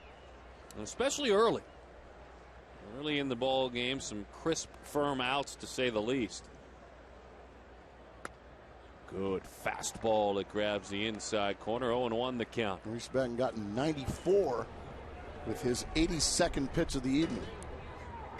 Cheers to all of you Diamondbacks fans, especially those enjoying it home. Those folks are enjoying it Fridays. Front Row Sports Grill. Oh, sit. Fought off. They're saying sit in the dugout. It does sit, but it's foul. O-Dog giving us some play-by-play down there. Got enough out of him. Darren doesn't like to be stepped on, Orlando Hudson. Oh, boy, just a few inches foul. Angel Campos with that big right paw pointing foul. That's enough out of you, Orlando Hudson. It's never going to happen, though. Yeah. We know better than that. He loves coming to work, doesn't he? 0-2 the count. One of our favorite people we've ever met in this game, Darren. I think it's safe to say.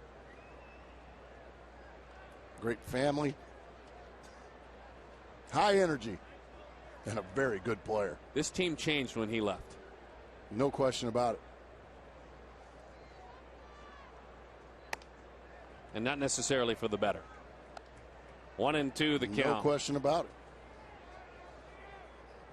That's not to cast blame. There was negotiations and contracts and all the things that are out of our hands. You could say both sides just couldn't work it out. The 1-2. Pitches away, 2-2 the count. But a certain sort of energy and an ability to laugh at your struggles. Laughter's okay, especially genuine laughter. Some of the spiraling that has gone on the last few years may have been able to be curtailed. That one just off the plate. That's a slider, a hard one. 3-2 the count. Hudson wanted it, but it was off the plate.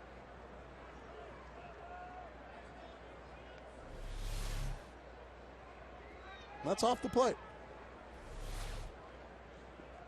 24-year-old right-hander making his 9th start of the year. Fires that one home. It's lifted into left center field. Parra charging, and he runs it down. Big second out. Ludwig didn't square it up, but the placement of the ball certainly made it a difficult play. Well, it looked like that ball was going to sit down in that gap. Parra comes out of nowhere and makes a sprawling grab. He might have got a bit of a talking to when he came to the ballpark today about his fundamentals, but so far he's been awfully good here this evening. Quick visit from Miguel Montero, a conversation with Daniel Hudson. Hudson out of Old Dominion University. 5th round pick back in 2008. And pitched a bit for Ozzie Guillen, Chicago White Sox in the major leagues. Had a journey a few years back where he pitched at every level that you could pitch in the minor leagues. Low A, Double A, Triple A, and the major leagues all in 1 year. And was a big winner. Amazing. Pitches hello. Up and in, 1-0 I'd like to introduce myself. My name's Daniel Hudson, and Eric Patterson, you're 2 for 2 off me tonight. You've doubled and singled. Now I'm going to just let you stand in there and get comfy. I'm going to run one right in there and get your attention and see what we do here. Tried to go right back this time for a strike, but missed. 2-0 the count. The equivalent of what Hudson did a couple of years ago would be South Bend, Visalia, Mobile, Reno, and then Arizona. Good changeup. I believe he swung there. Yeah, sure he did, said Joe West. 2-1 the count. 2-1 the score. Nice call by Joe.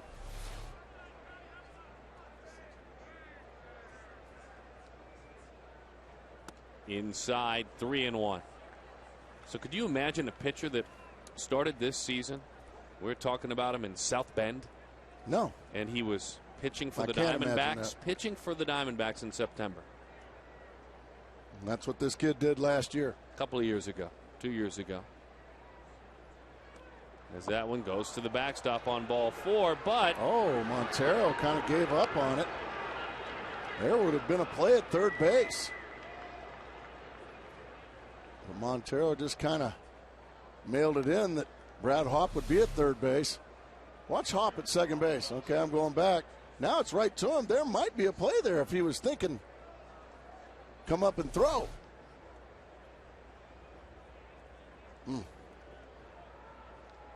Here's Rob Johnson.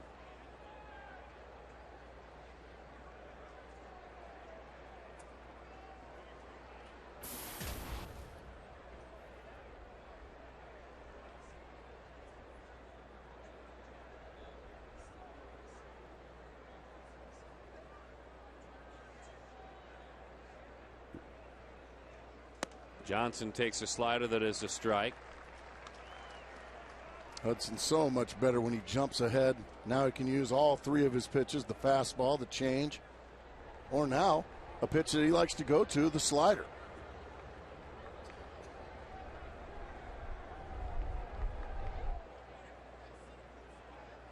Interesting ruling, by the way, saying that the runner left early, Eric Patterson, back in the second inning, a run taken off the scoreboard. Since Hudson did not return to the mound, the official scoring on that is 9-2-1-5 double play. He did not return to the rubber and come set and call for a true appeal. 9-2-1-5 double play. As that one is up. Or if you're scoring at home, fielder's choice. No, I like the folks, those of you that are sticklers. Just put an FC out at the plate there, gang. Don't accept Gracie's FC. Phil Rizzuto used to put WW, wasn't watching. The 1-1. Well, good slider there as well. Don't get caught up in these secondary stats, folks. Just meat and potatoes with Gracie. What's That's secondary all about that? 918-764-2 double play. Come on, no, man. It's not 867-5309. Jenny, I've got your number. It's not that big 80s hit. Plus, I mind my P's and Q's and 9-5-2-1-3s when the governor's at home scoring. He's off tonight. That's true. Think I'm going to mess around with that? You can't mess with that. Very well said. The 1-2. Swing and a miss. What do you score that? Well, we're scoring that a strikeout. And go ahead back in the first inning. Just go ahead and put fielder's choice, folks. Nope.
Gracie was calling for it in the open. It's brought to you by Mercedes-Benz. Double, sacrifice bunt, and then just a nice, easy ground ball out to short. And Arizona tied this ball game up at 1. Daniel Hudson on a sac fly. You thought that run scored. Turns out the base runner Patterson left early. Then Miguel Montero driving the ball the other way. Waiting Justin Upton. And did it in time. By the way, score that play in the highlight 9-2-1-5 when the runner left early. Or if you're like me, just put fielder's choice. Stephen Drew, rocket shot foul. Oh, but be careful down there, young man. The first highlight we saw, that's what you were talking about in the open. A lot of runs for Arizona, courtesy the long ball. That first run, not courtesy the long ball. Just a leadoff double, a get him over and get him in. A beautiful bump by Ryan Roberts. That one's tapped out in front of the plate. Is it a fair or foul ball? It is a foul ball. That is a break for the Padres and Johnson because he bobbled that ball. Well, he tried to get it fair. He meant to grab that ball fair and get the out. He bumbled it. If that ball is inside the white line, which is a good call, it was not. It's a fair ball, and you can see Angel Hernandez on the call pointing at foul. He got it right. It's not like football where you can put your toes inside the line, right? Lean over and it's where the ball is, not where the guy's feet are. That one's just outside. Stephen Drew. It's just 233 in this ballpark this year. 340 on the road. That one is driven in this ballpark to right field. But there to make the play is Chris Denorfia. So Drew is 0 for 3. Stephen 0 for 7 in this series with 4 strikeouts. All right. You're ready, huh? Look for some offense out of these boys. Here's Chris Young. Time for a little add-on. I know you folks at home are thinking along with us. All right. I hope so. I'm ready. 1-0 the count to Chris. Maybe a homer here. 1-1. There we go. That's what I'm thinking right too. After that target out in left center field. Problem is Stauffer doesn't give up too many. He's only allowed 3 this year.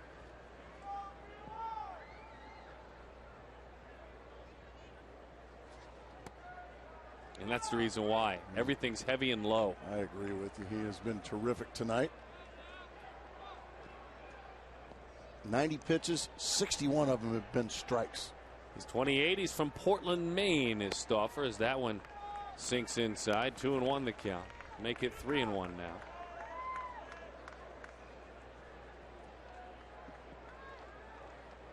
Arizona with 2 runs on 5 hits. San Diego with a run on 7 hits. That's a fair ball. Young is on the move. He answers all of our requests, looking for a little bit of offense, and does so past the sprawled out Headley. And for Young, a double. For Chris, 12 doubles on the year. No, he gets a 3-1 fastball, and he just pulls it right by a sprawling Chase Headley. He gets a glove on it with the great effort. Now it's the Diamondbacks' turn to get somebody in scoring position. And Miguel Montero, the last guy to come through in this situation, is up and at it again. Miguel digs in, and there is 1 out. Well, for Young, the extra bases are just piling up. He'll tell you, I'd like to have a better batting average. He started at 224. If there's such a thing as a hard 224, he's hitting it.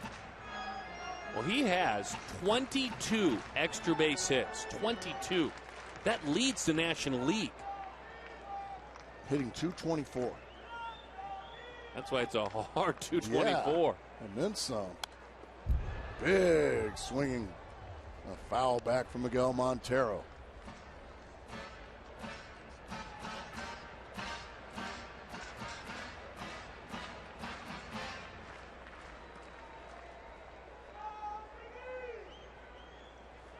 And there you have it. Oh, that one got him right in the knee. He ain't going to hurt Miguel Montero. He's just fine.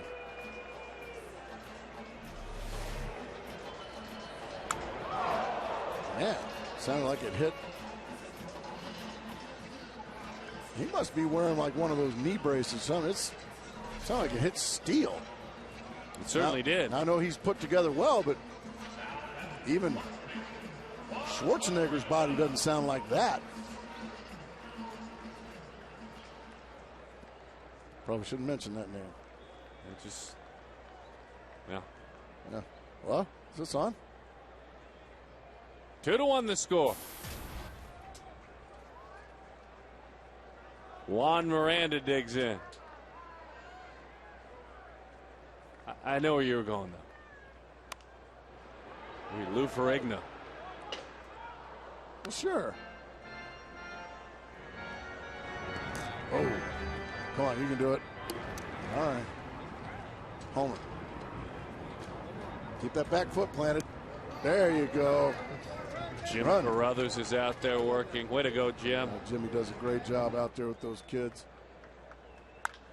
Hot shot into right field. Matt's going to stop the runner.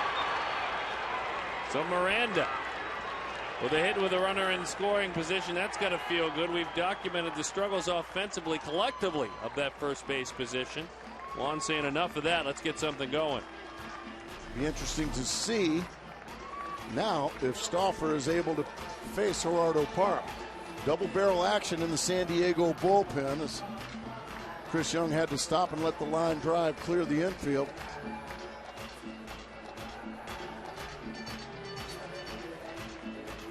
So now it's decision time for Bud Black. Does he stay with Stauffer? And he's got a left-hander loose, or does he go to the pen? He's going to stay with Stauffer, evidently. And try to get the double play ball off the bat of Gerardo Parra. Meantime, we were able to hear Gerardo Parra's entire walk-up song. And now he's on his way out. I don't think it's Chacarron. Oh, gosh, I hope not.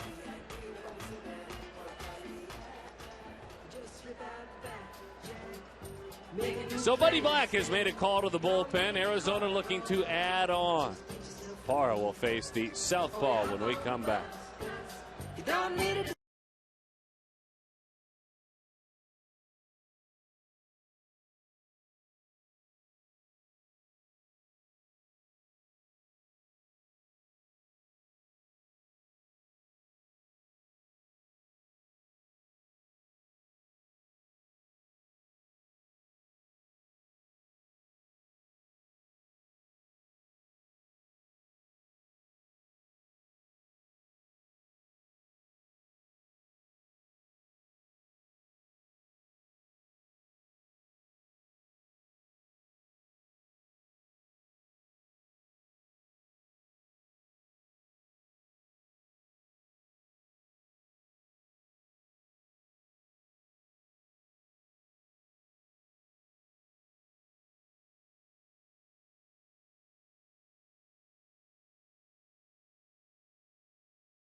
Off after a day's work and take the D-backs wherever you go this season. Subscribe to MLB.tv today to see every D-backs game on demand on your computer.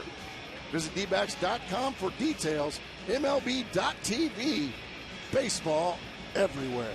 Good stuff there, Gracie. Thank you. You're always good at those reads. You're getting better. I mean, from our first year in 07, you've come a long way. You never let me read one. Yeah, that'll be the last one, because that'll be the last one of the night. The bases are loaded. And the double switch, first of all, has Corey Lubke going to work for the 17th time this year. And he has done, look at that inherited runner's number. That is so key. He has done in this situation a fine job. Doesn't walk anyone. So the left-hander to face Gerardo Parra. And Kyle Phillips comes on as part of the double switch. Now, Phillips bats in the 9 slot. Lubke, the pitcher, or the pitcher slot, is in the 7 hole. If you're keeping score at home with us, adjust accordingly. Boy, big add-on here. I mean, really desired.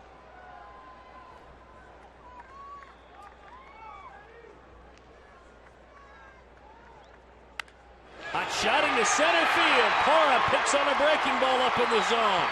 Matty Williams sends the next runner on around. Sliding at the plate, safe, is Miguel Montero. Well, that didn't take long. 4-1 Arizona. Well, we saw Melvin Moore do it last night with runners in scoring position. We see it right here with Gerardo Parra. He gets a first pitch hanging slider. Doesn't try to pull it out of the ballpark. Just swats it right back up the box. Just a nice, smooth swing. That wasn't a home run cut, folks. That's just, I'm going to hit this thing back up the box and drive in a couple. That's some big league hitting with runners in scoring position right there, folks. And that's what you talked about. You were pressing the button before we came on the air today about not leaning on the big swings in the homer. No, I think that's what Gibby has been saying as well. Gibby's been saying these guys are pressing in those situations. Huge swings, trying to hit 3-run homers or grand slams instead of just doing what Gerardo Parra did right there. He just drove in 2 with a lousy single to center field. Think about that, you guys at home. Yeah, 3-run homers are sexy. And they're fun, and you'll be on all the highlight shows at the end of the night. But Gerardo Parra just put a big highlight in his manager's eyes.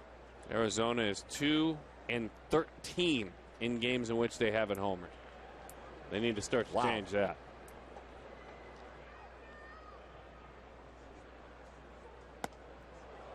Now he can hit. Big rip. He can hit. Big rip from Daniel Hudson. Man. You know who that reminds me of? A big swing like that? Jose Canseco. Something like that, or maybe even a Big Daddy Rick Rushell. He could hit for a pitcher. Well, he could hit, but he didn't swing that hard, did he? He's swung pretty hard. That was more like. Remember Canseco? Joaquin Andujar? How hard I do remember Joaquin Andujar. He was fiery, feisty. Inside with a fastball, 1-2 the count. There he is, Matt Williams, the winner tonight. He left early. Needed an appeal play. You allowed to say that? Well, sure. Oh, okay. I just did. That pitch is low.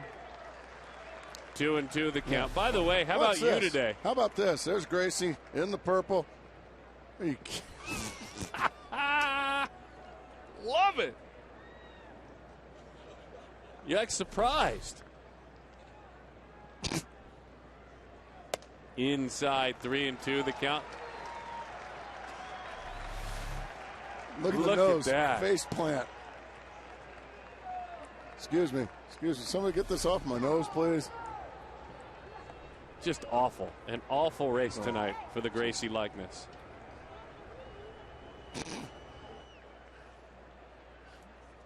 The 3-2. Swing and a miss. Mighty rip.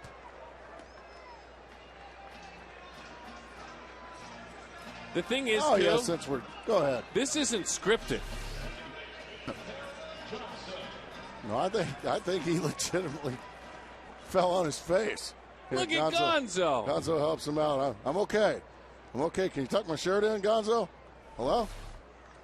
The ambassador helping you out. Just another long chapter of embarrassing races for the Grace family. Kelly takes a pitch. It looked like he went around. No appeal. Justified there. 1-0 the count to hard-hitting Kelly Johnson. Hitting just 138 with runners in scoring position this year.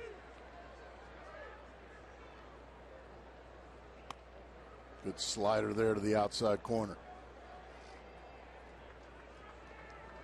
trying to reach that 6-run mark.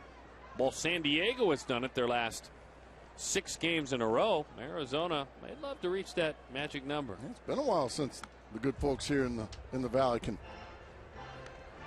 feast on some tacos. Well, that's right. There are tacos for our fans at home. Come on. Folks are hungry. Yeah. Look at that. Nice. I like that. That's what we were calling for at the beginning of the inning, that spirit of offense. Just kind of get it going. I agree. You were moping around for 2 innings, Gracie. Swing and a miss. Kelly goes down on strikes.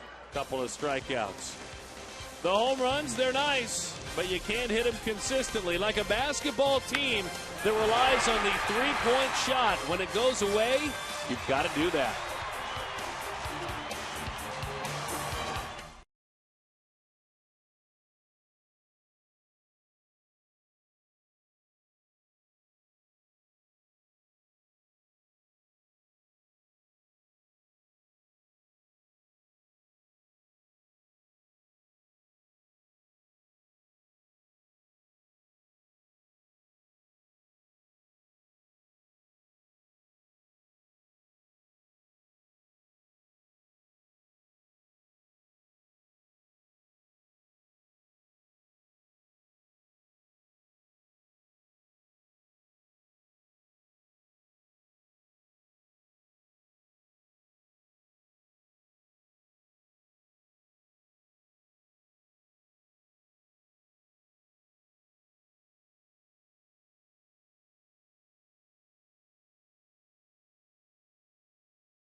This tonight, the real struggles were in the first inning, and then what has followed, that unique firing high sidearm delivery. Boy, that's a key play, by the way. I don't want to let that get too far. That saves a run. Kelly Johnson on a backhand, but Hudson has again been storming through the San Diego Padres, and he's done so now for the 3rd time in his career. Pitched great against San Diego last year here in this ballpark. 7 2/3. 1 run. He won 2-1. Beat him 6-0 here 10 days ago. He came in with a .61 ERA against San Diego in 2 starts. 1-2 the count. And that long arm delivery where he still manages to hide the baseball. That arm slides down real low. Like that young man might be going down the slide in a minute. Hey, hang on there. Got the Chuck Taylors. He's ready to roll. What a cute little guy. Gas. That wasn't cute at all. To Alberto Gonzalez. That's that little fastball now that we're seeing from Hudson. That elevator. It's got that extra giddy up on it. Up in the strike zone and right by Gonzalez. That's that swing and miss fastball we talk about, Darren. Do you see Montero's catcher's mitt, folks? If we show it one more time, and you focus on Montero's catcher's mitt, 9 times out of 10 pitches a catcher's mitt carries the ball down. There's a thing called gravity. Sure. And whether it's a sinker, a curveball, a changeup, or even that one, he was able to frame it up. That hand, that catcher's mitt, was literally lifted up. I agree. With the arrival of the backspin of that ball, that's what you're talking about. Changeup popped up. Boy, 2 quick, very easy outs here in the 7th inning for Daniel Hudson. This is going back to. I want to see that. Watch this. I'm glad you pointed this out. Let's take a look. Watch the mitt, folks.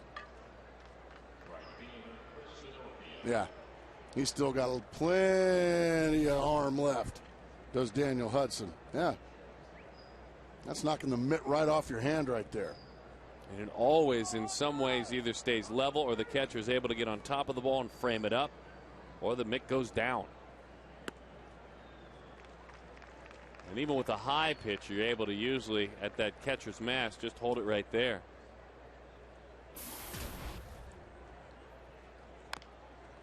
You know, and it's interesting, and ouch. I think we all know what happened there. Oh, boy. Guys, turn your head. Oh, boy. Oh, Foxborough, Yeah. my goodness, Oh, guys. yeah, that's just really kind and generous of you guys down there in the truck. Really? 0-2 the count. Hot shot. He's just fine. He is just fine. He's talking like this, but he's just fine. 2 outs. The runner is on. 4-1 the score. Dave Roberts checks on him. Make sure that everything's okay. He is all right. And now Jason Bartlett digs in. But Hudson was telling us in San Francisco when we spoke with him about that arm angle, that high sidearm angle. He still manages to hide it. It's not as if he shows it for a long time. It's not as much the angle of the arm as he explained to us, as that one is bunted foul. But it's more the legs. Sure. You know, if he gets all crouched down, then he said, I'm truly a sidearm pitcher, and that's not who I am. Be high on his back leg. Is that correct? Yes, look at. Stay up tall. Jason Bartlett tried to bunt his way on there. He falls behind. I'm sure Bud Black would like to see him drive it in the gap.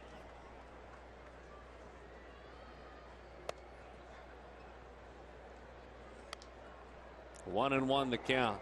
Bullpen starting to loosen. Aaron Heilman, who is along with Esmeralda Vasquez, the 7th inning pitcher for the Diamondbacks. David Hernandez with the 8th and J.J. Putz with the 9th. Change up, misses low.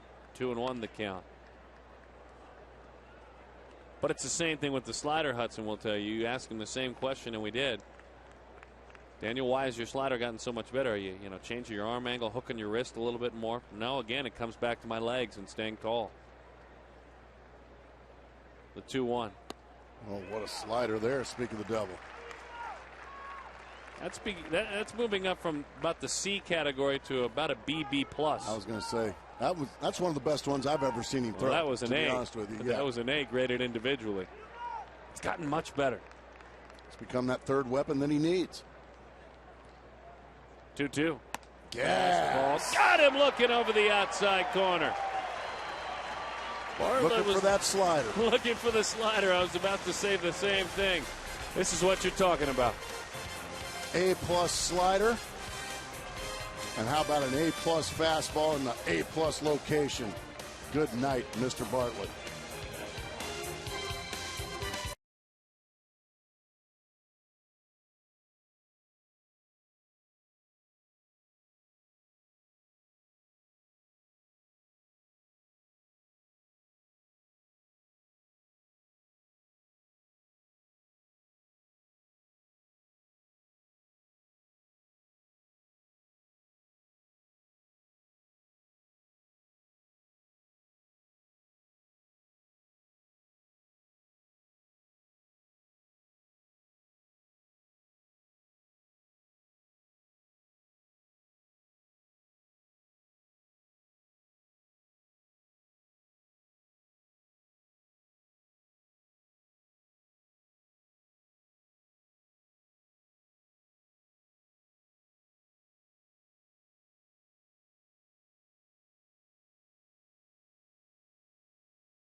On Jody Jackson, Joe Borowski getting set for our post-game show. And boy, Joe, what a turnaround last night. Sloppy play by the Diamondbacks. Tonight, much better and doing the little things that really help you earn a victory. How do you win close games, Jody? Besides help from the umpire, quality pitching and timely hitting. Offense did just enough with the few opportunities they've had, and Daniel Hudson worked out of some early trouble to limit these Padres bats. I'll tell you what he did and how he was able to shut them down. Hudson pitched a strong 7th, and slowly but surely, you're right on the timely hitting. Hopefully that batting average with runners in scoring position will go up. Guys, we'll look forward to chatting with you after the game here on Quest Diamondbacks Live. We will do it. Good stuff, Jody and Joe. Look forward to your thoughts, Joe Borowski, on what you saw on the post-game show.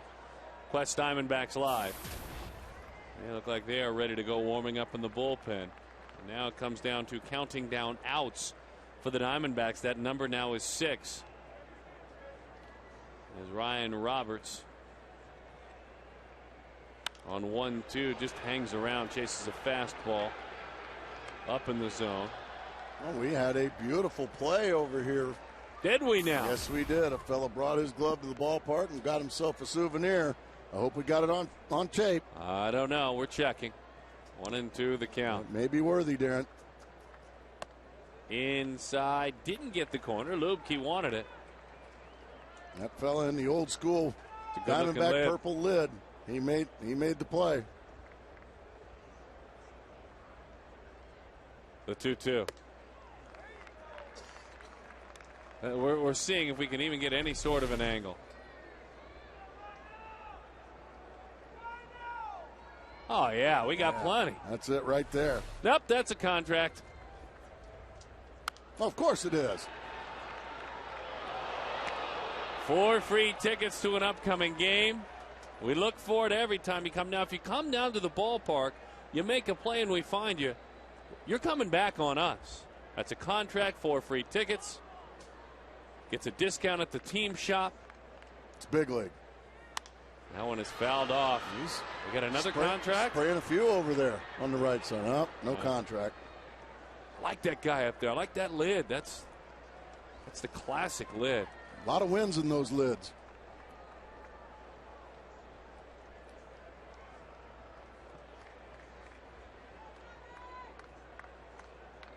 Three and 2 the count. That one Good is high. That there by Roberts to start the inning. By the way, tomorrow an anniversary that made Diamondbacks in Major League history. Don't miss the special encore broadcast of Randy Johnson's perfect game from 7 years ago against the Braves. Relive the memory tomorrow at 3:30, only on Fox Sports Arizona. I'm really excited about that contract. No, you should be. It was a great play. Good catch by you, though. That's good scouting. That's what we do up here, pal. Well, you saw it with your eyes. It was like old school advanced scouting, not just some new technology where you're just looking at it on a TV screen. Upton, base hit into right center field. Roberts had better be taking that extra base. He does. All the way to third goes Ryan Roberts. Upton having himself a very good ball game. He's driven in a run. He's scored a run. That's his second hit of the ball game. He just takes a first pitch fastball and rifles it over the head of the second baseman Alberto Gonzalez and into the gap. And the Diamondbacks trying to add on as you see Roberts taking that extra base. Well, now a chance for Stephen Drew with ducks on the pond. Trying to turn his fate with runners in scoring position.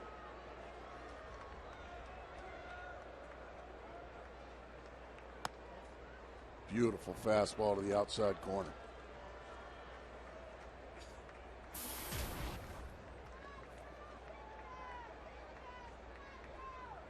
Stephen was not far from a 500 hitter in April with runners in scoring position. That's a foul ball. Look out, Eric Young.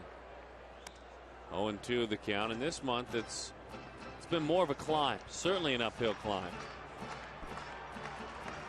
He's kind of been lost in the woods here the last couple of weeks, as you can see. 15 games in April, 10 games in the month of May. Infield in.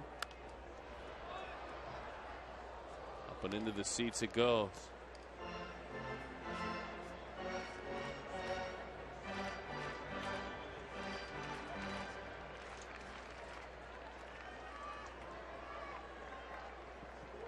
Four to 1 the score. The Padres have stranded 7. Arizona has stranded 6. And pitches high from Lubke.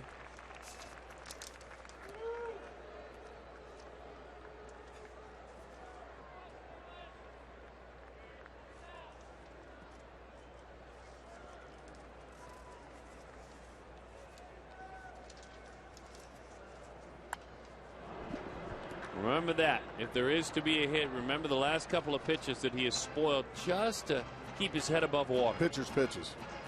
And then we talk about it till we're blue in the face, Darren, about staying alive, surviving. Kirk Gibson wants to start seeing these guys will their way through these at-bats with a runner on third and less than 2 outs. Will this run home? Don't be defeated. Outside.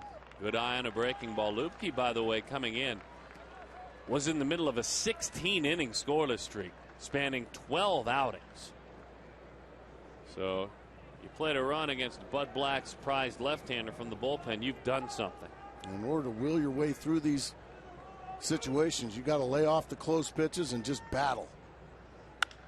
He battled. It's a line drive into left center field. It's down for a base hit. Looking to grab that extra bag. Drew looking to hustle into second. He's out at second base, but Stephen Drew, there is a hit with a runner in scoring position. A beautiful approach. And another run, 5-1. Beautiful approach. Fastball away. Stephen doesn't try to pull it. He just swats it the other way. And just a beautiful at-bat. Sealed right there by Drew. Up and all the way to third base. A good cutoff there. Good cutoff play by the Padres to cut down Drew.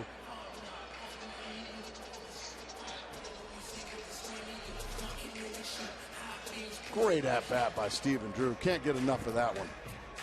Well, he did exactly what you're talking about. Exactly what Kirk Gibson is talking about and what brought us on the air tonight.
The young, talented right-hander, Julio Teheran, gifted top prospect for the Atlanta Braves. We'll get to see him here at this ballpark, and excited about that for the Braves as they come to town. Joe Saunders is on the mound, and he will work for the Diamondbacks. Pitched better, though, in Los Angeles. Joe certainly deserved a better fate. And we're all excited to see Josh Colmenter pitch again. He's got his hands full, though. He picked a tough draw. Jair Jurgens, who is nasty. 5-0 with a 1-6. Goodness. Come on, Josh. You got to pick him a little slimmer than that. He's just glad He'll learn. He's glad he gets to pick him. Well, you're going to see some funk here, folks. Pat Neshek. Oh, yeah. Elbows and arms flying at you. A Minnesota Twin for quite some time. Arm injury derailed his Minnesota time, and now he finds himself in the Padre bullpen. That was headed back right to the booth before it hit the screen. I was ready. Neshek makes his home in Minnesota still. Went to high school in Minnesota as well. Went to Butler University in the Horizon League. Holds all of their career records. Boy, had such a great season and played a terrible championship game. Strike three. Well, he's a baseball player. That's strike three, and he sits down Chris Young. Oh. Not Shelvin Mack, it's Pat Neshek.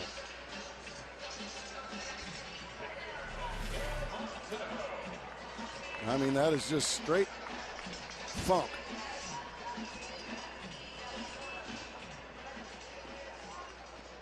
And Bootsy Collins got nothing on Pat Neshek. Nice. Every once in a while, I'll go Bootsy on you there, Darren. You can throw me off the tracks at times. As Montero, fly ball, shallow center. He just dumped it in there. Miguel Montero puts it in play with an RBI. And for Miguel, he's been on 4 times tonight. He's driven in a pair of runs. 6-1. Taco time. Yeah, that's what I'm talking about. Now Miguel Montero saw Henry Blanco hit a couple of balls in the seats last night. He's like, wait a minute, I want this catching position to be both of us. I don't want Mr. Blanco to have all the fun, so I better start driving in some runs. Little Wally Pipp situation? Well, I don't know if Henry wants to play every day at 40. Do you? I don't think so. Might have to call his agent. Hey, get me out of here. I'm playing too much. If we had time, I'd tell the folks a story of covering Ozzie Guillen when I was a young broadcaster, and Ozzie was an aging veteran backing up Walt Weiss in Atlanta. Oh, yeah. Didn't get many nods, did he? Didn't get many nods at all. Weiss played every day. I'll quickly tell it. I was a young announcer, excited to sit down a veteran. First year ever doing shows, sat down Ozzie Guillen. I said, Ozzie, got in the room with the lights. You've got to be thrilled. You've played 2 straight weeks during the Walt Weiss injury. This has to be great, he said. You know what, young man? I told my manager, Bobby Cox, to either bench me or trade me. I learned right there what you're talking about with Henry Blanco. Those bodies don't respond very well. Man, I'm 40 years old. I don't need to be out here too many times. Bench Miguel me Montero, me. You better start hitting. I'm right in my happy place right there. A couple times a week's just fine. Can you picture Ozzie saying that? Oh, I can see him. I can see a few extra adjectives, too. The green rookie announcer. Oh, and I'm sure you just got, huh? I thought I was, oh, God, this is a great question. Let me write this down and make I get it clear. Sure. 2-2 the count. I told Bobby, bench me to trade me. I'm playing way too much here. He was actually hitting before he started playing every day. 2-2 to Juan Miranda. 3-2 from Neshek.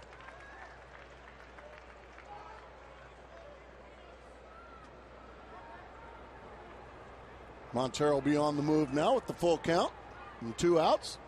Diamondbacks doing a nice job of adding on here late in the ball game. That's been a missing ingredient from this squad this year. Change up, got him.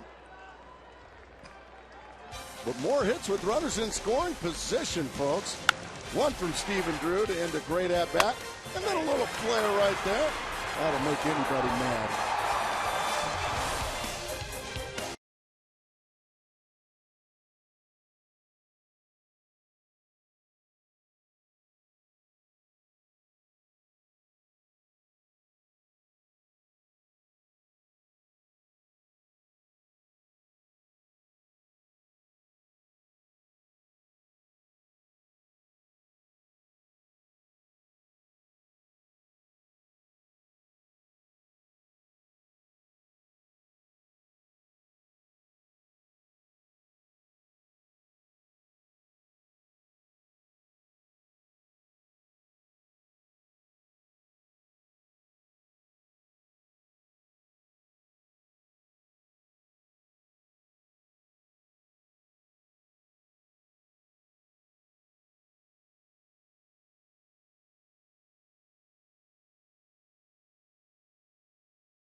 Southwest Airlines new Rapid Rewards, unlimited reward seats, no blackout dates. Colorado.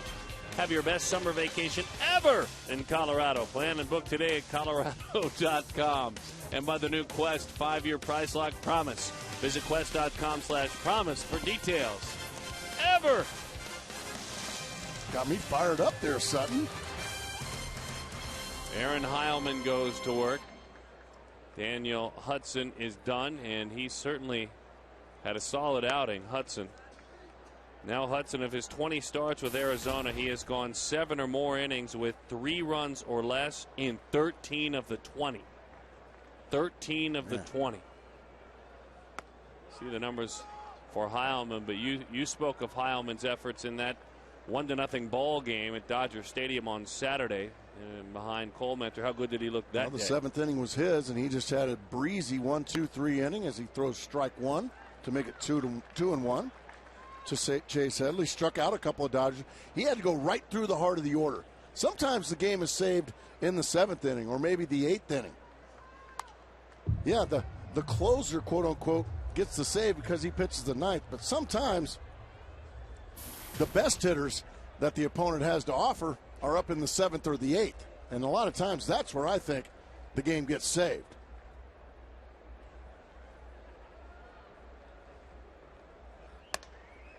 That pitch is high. Headley walked, stole a base, struck out looking, grounded out. University of Pacific and Tennessee is where he played. Good evening. That'll do it. The Fox Tracks brought to you by Chase on Chase. Maybe just grabbed a millimeter of that outside corner, but Angel Hernandez has been pretty consistent tonight. That's been a strike all night. This month for the Diamondbacks bullpen, a .23 in 40 innings. 4 for 4. Very low walk total. The bullpen has been great for Arizona. Well, I think the man on the left is the 8th inning guy. He's been fabulous, but I think it all comes together with the guy on the right, and that's J.J. Putz, the closer. He's really found a way for those guys to come together. They stretch together. They spend a lot of time together at the ballpark. And the fearless leader is one J.J. Putz. Wow. Guys, you're on TV. Mr. Matus just comes out with a few words so he could have his cameo on television. 2-1 the count, Brad Hawk. By the way, this Arizona bullpen overall. Take a look at the inside of the bullpen lounge. Base hit, Brad Hawk. But the bullpen overall, 117 and a third innings at 2.83 ERAs, 4th best in all of baseball. They don't walk anyone. That's the key, not walking anyone. And by the way, they're inherited runners. As far as runners that they leave for one another or they pick up for a starting pitcher, 22% of closed. That's 3rd best. 3rd best. Isn't it fun to talk about that? Love that. Instead of a calendar year ago, what we were talking about out there. That's funny you would ask that, Gracie. Well, you didn't ask, but I'll tell you. I'll bet you've got something for me. The ERA today, 1 year ago for the bullpen today. There you go, Twos. Yeah. That's by design, folks. They weren't coming out as much last year because last year at this point, boo, it was 7.69. It is, folks, 5 runs lower. Not a half a run, not 5%. 5 runs. 5 runs. Bouncing ball. Kelly will look to turn 2. Steven across the bag on to first. That is a double play, and that is another 0 posted by the Arizona Diamondbacks bullpen.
And this is a Padres team that had found themselves with a bat in their hands in their previous 6 games.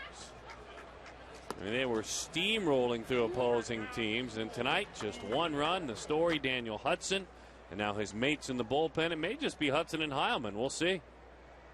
Well, the Diamondback bullpen is getting loose. It looks like Sam Demmel is getting loose as that one skied to center field. It's just a little too shallow. So Parra is erased. Here's Russell Branyan.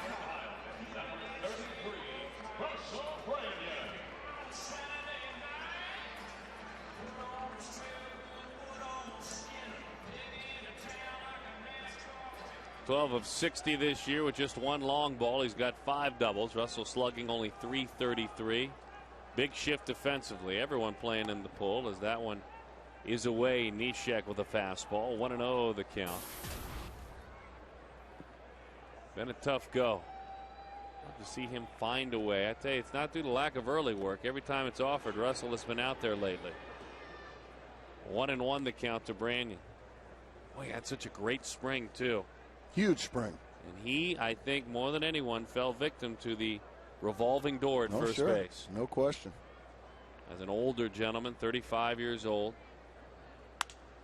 Beaten with a fastball, high fly into left field. Russell this time is erased.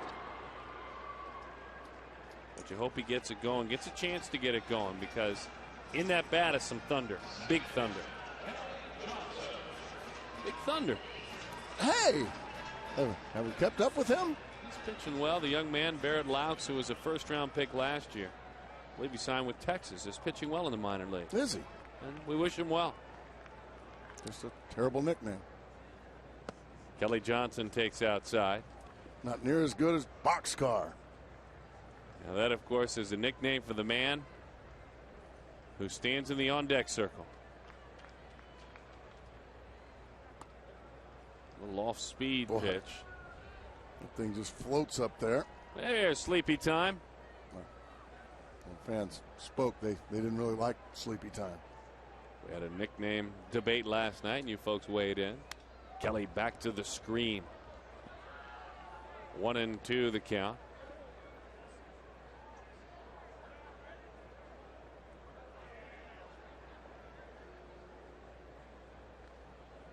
Johnson has fared okay when he's batted leadoff this year. 7 times coming in, he has received the assignment. That's a tough look. Boy, you can see the angle there. But in Kelly's 7 times batting leadoff, he's 8 of 29. That's a .276 average. That's about 100 points higher than what he's done overall this year. Batting in the 2 slot, he's hitting .160. Golly. Doesn't seem right. Okay at leadoff. But again, just a few games we're pointing out.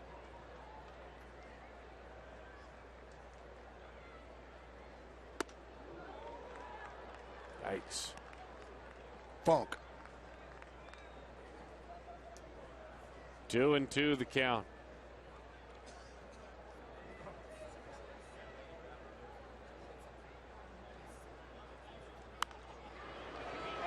So the change of pace there that had Kelly out front.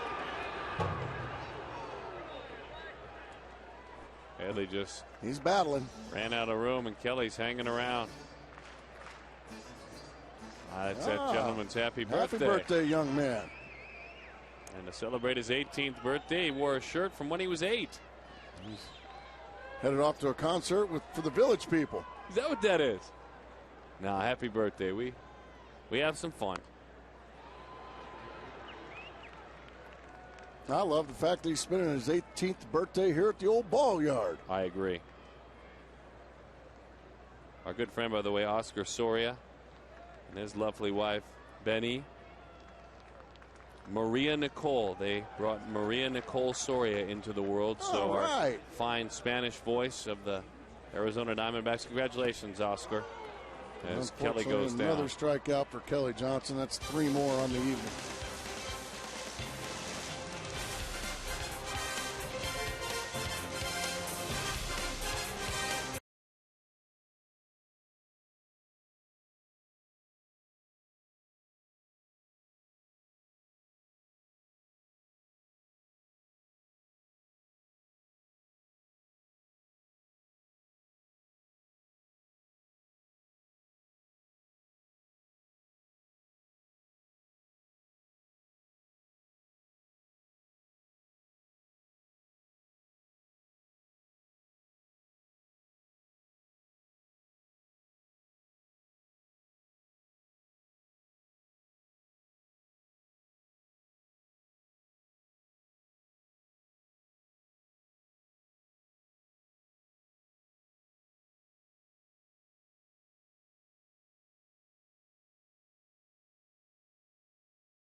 hits, not homers, timely hits. Well, it was good to see. These aren't home run cuts. These are just base hit swings, putting it in play and making good things happen. And, of course, that's a big part of it. Another great night for the Arizona Diamondbacks' #2 starter. Yeah, you don't want to forget the job that Daniel Hudson did, again, against these hot-hitting San Diego Padres. He's given up 1 run in his last 14 innings against these guys. Well, the other part of what has gone on as Sam Demmel takes the rock and he gets ready to roll is that San Diego has been hammering the baseball lately. The Padres, one of the best hitting teams in all of baseball over the last week. You see the numbers for Sam solid. But San Diego, in their last week of games, has scored 51 runs, more than anybody, hit 336, better than anybody, and hit 420 with runners in scoring position. They would have tied a team record. And you got to keep it there, though, of 6 or more runs in 7 straight games. Tonight, the bats didn't travel. No.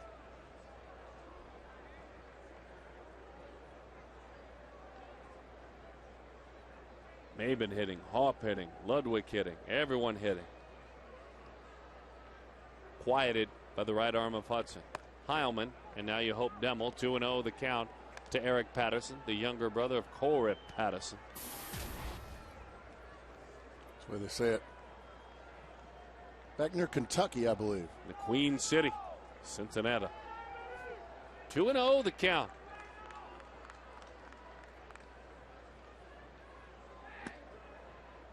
And there's a fast strike at the knees, 2-1.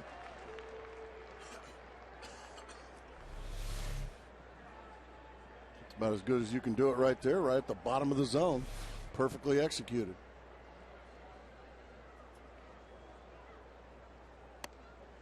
And he got it again. That time Patterson has to shake his head and take a walk. 2-2 the count. Quest Diamondbacks Live. We will flip the lights on out at the studio and go right to work right after the ball game after a short commercial break. Jody Jackson, Joe Borowski will break it all down. That one sails up and away, and I would imagine we probably won't have the thunder and lightning with the media meeting tonight down in the clubhouse. Let's hope so anyway. Good chance of being a happier ball club down there tonight. Well, you hope so. I didn't mind it. That one is lifted up into the seats.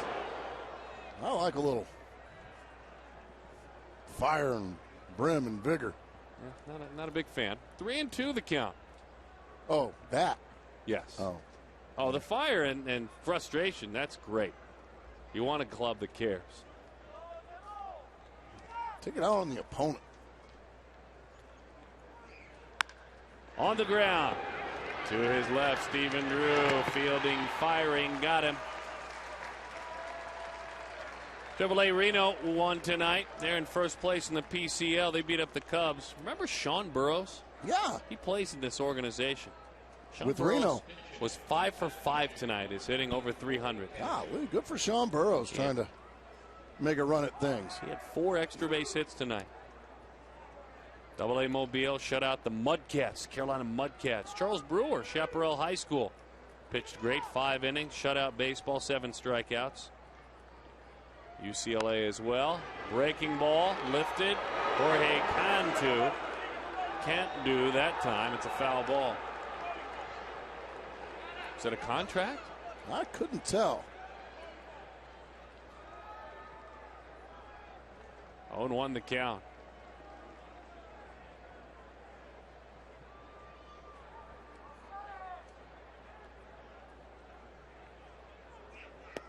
That pitch sinks low. 1-1 the count to the veteran Cantu. Oh, we have a deflection. No, it's a deflection, so that can't be it. It's a nice Great grab. effort, though. Nice one-hand grab. So deflection aren't allowed? No. Got to catch him clean. What do you think? I think you have to catch it clean. He's thinking about it, folks.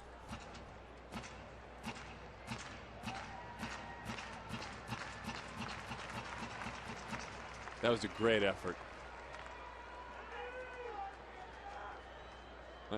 Not a contract. 2-1 the count.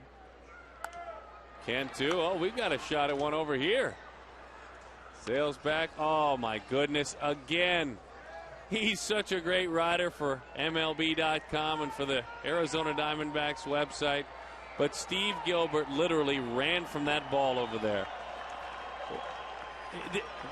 What? That's a prop. We saw the ball go down. What happened there? Which one?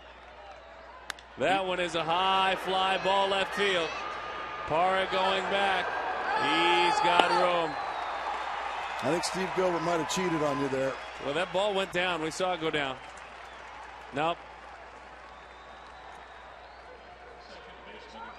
Yeah, that's not right, Steve. He's a great rider. He's a great rider, but he literally ran for the ball. You folks saw the replay of it going down to the.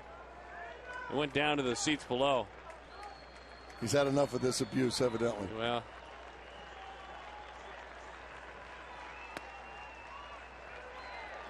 Oh, and 1 the count. He's had enough. Let's put enough to this game. Let's win it for the Diamondbacks. You fans at home, out of your seats. You folks here, out of your seats. Let's go. Let's go. Get a little loud in here. Foul back. Now they'll get on their feet. Come on. He's always on his feet, our #1 D-backs fan. Get him going, Baxter. Come on. There they are. Nicely done, folks. You two off that easy chair at home. Put that chicken leg down and start clapping. The 0-2. Bouncing ball to the right side. The Arizona Diamondbacks beat the San Diego Padres. They are now 3-13 in games in which they don't hit a home run. They finally did it without the long ball. They did it with great pitching. They did it with timely hitting. I know Gracie has some thoughts on that in our post-game show. We certainly enjoyed spending time with you tonight. Hudson is the winner, his 4th win of the season. The losing pitcher is Stauffer. He is 0-2. Certainly the hard luck continues for the right-hander. Let's get it on out there. It's time to get to the post-game show. 6-1 is the final score.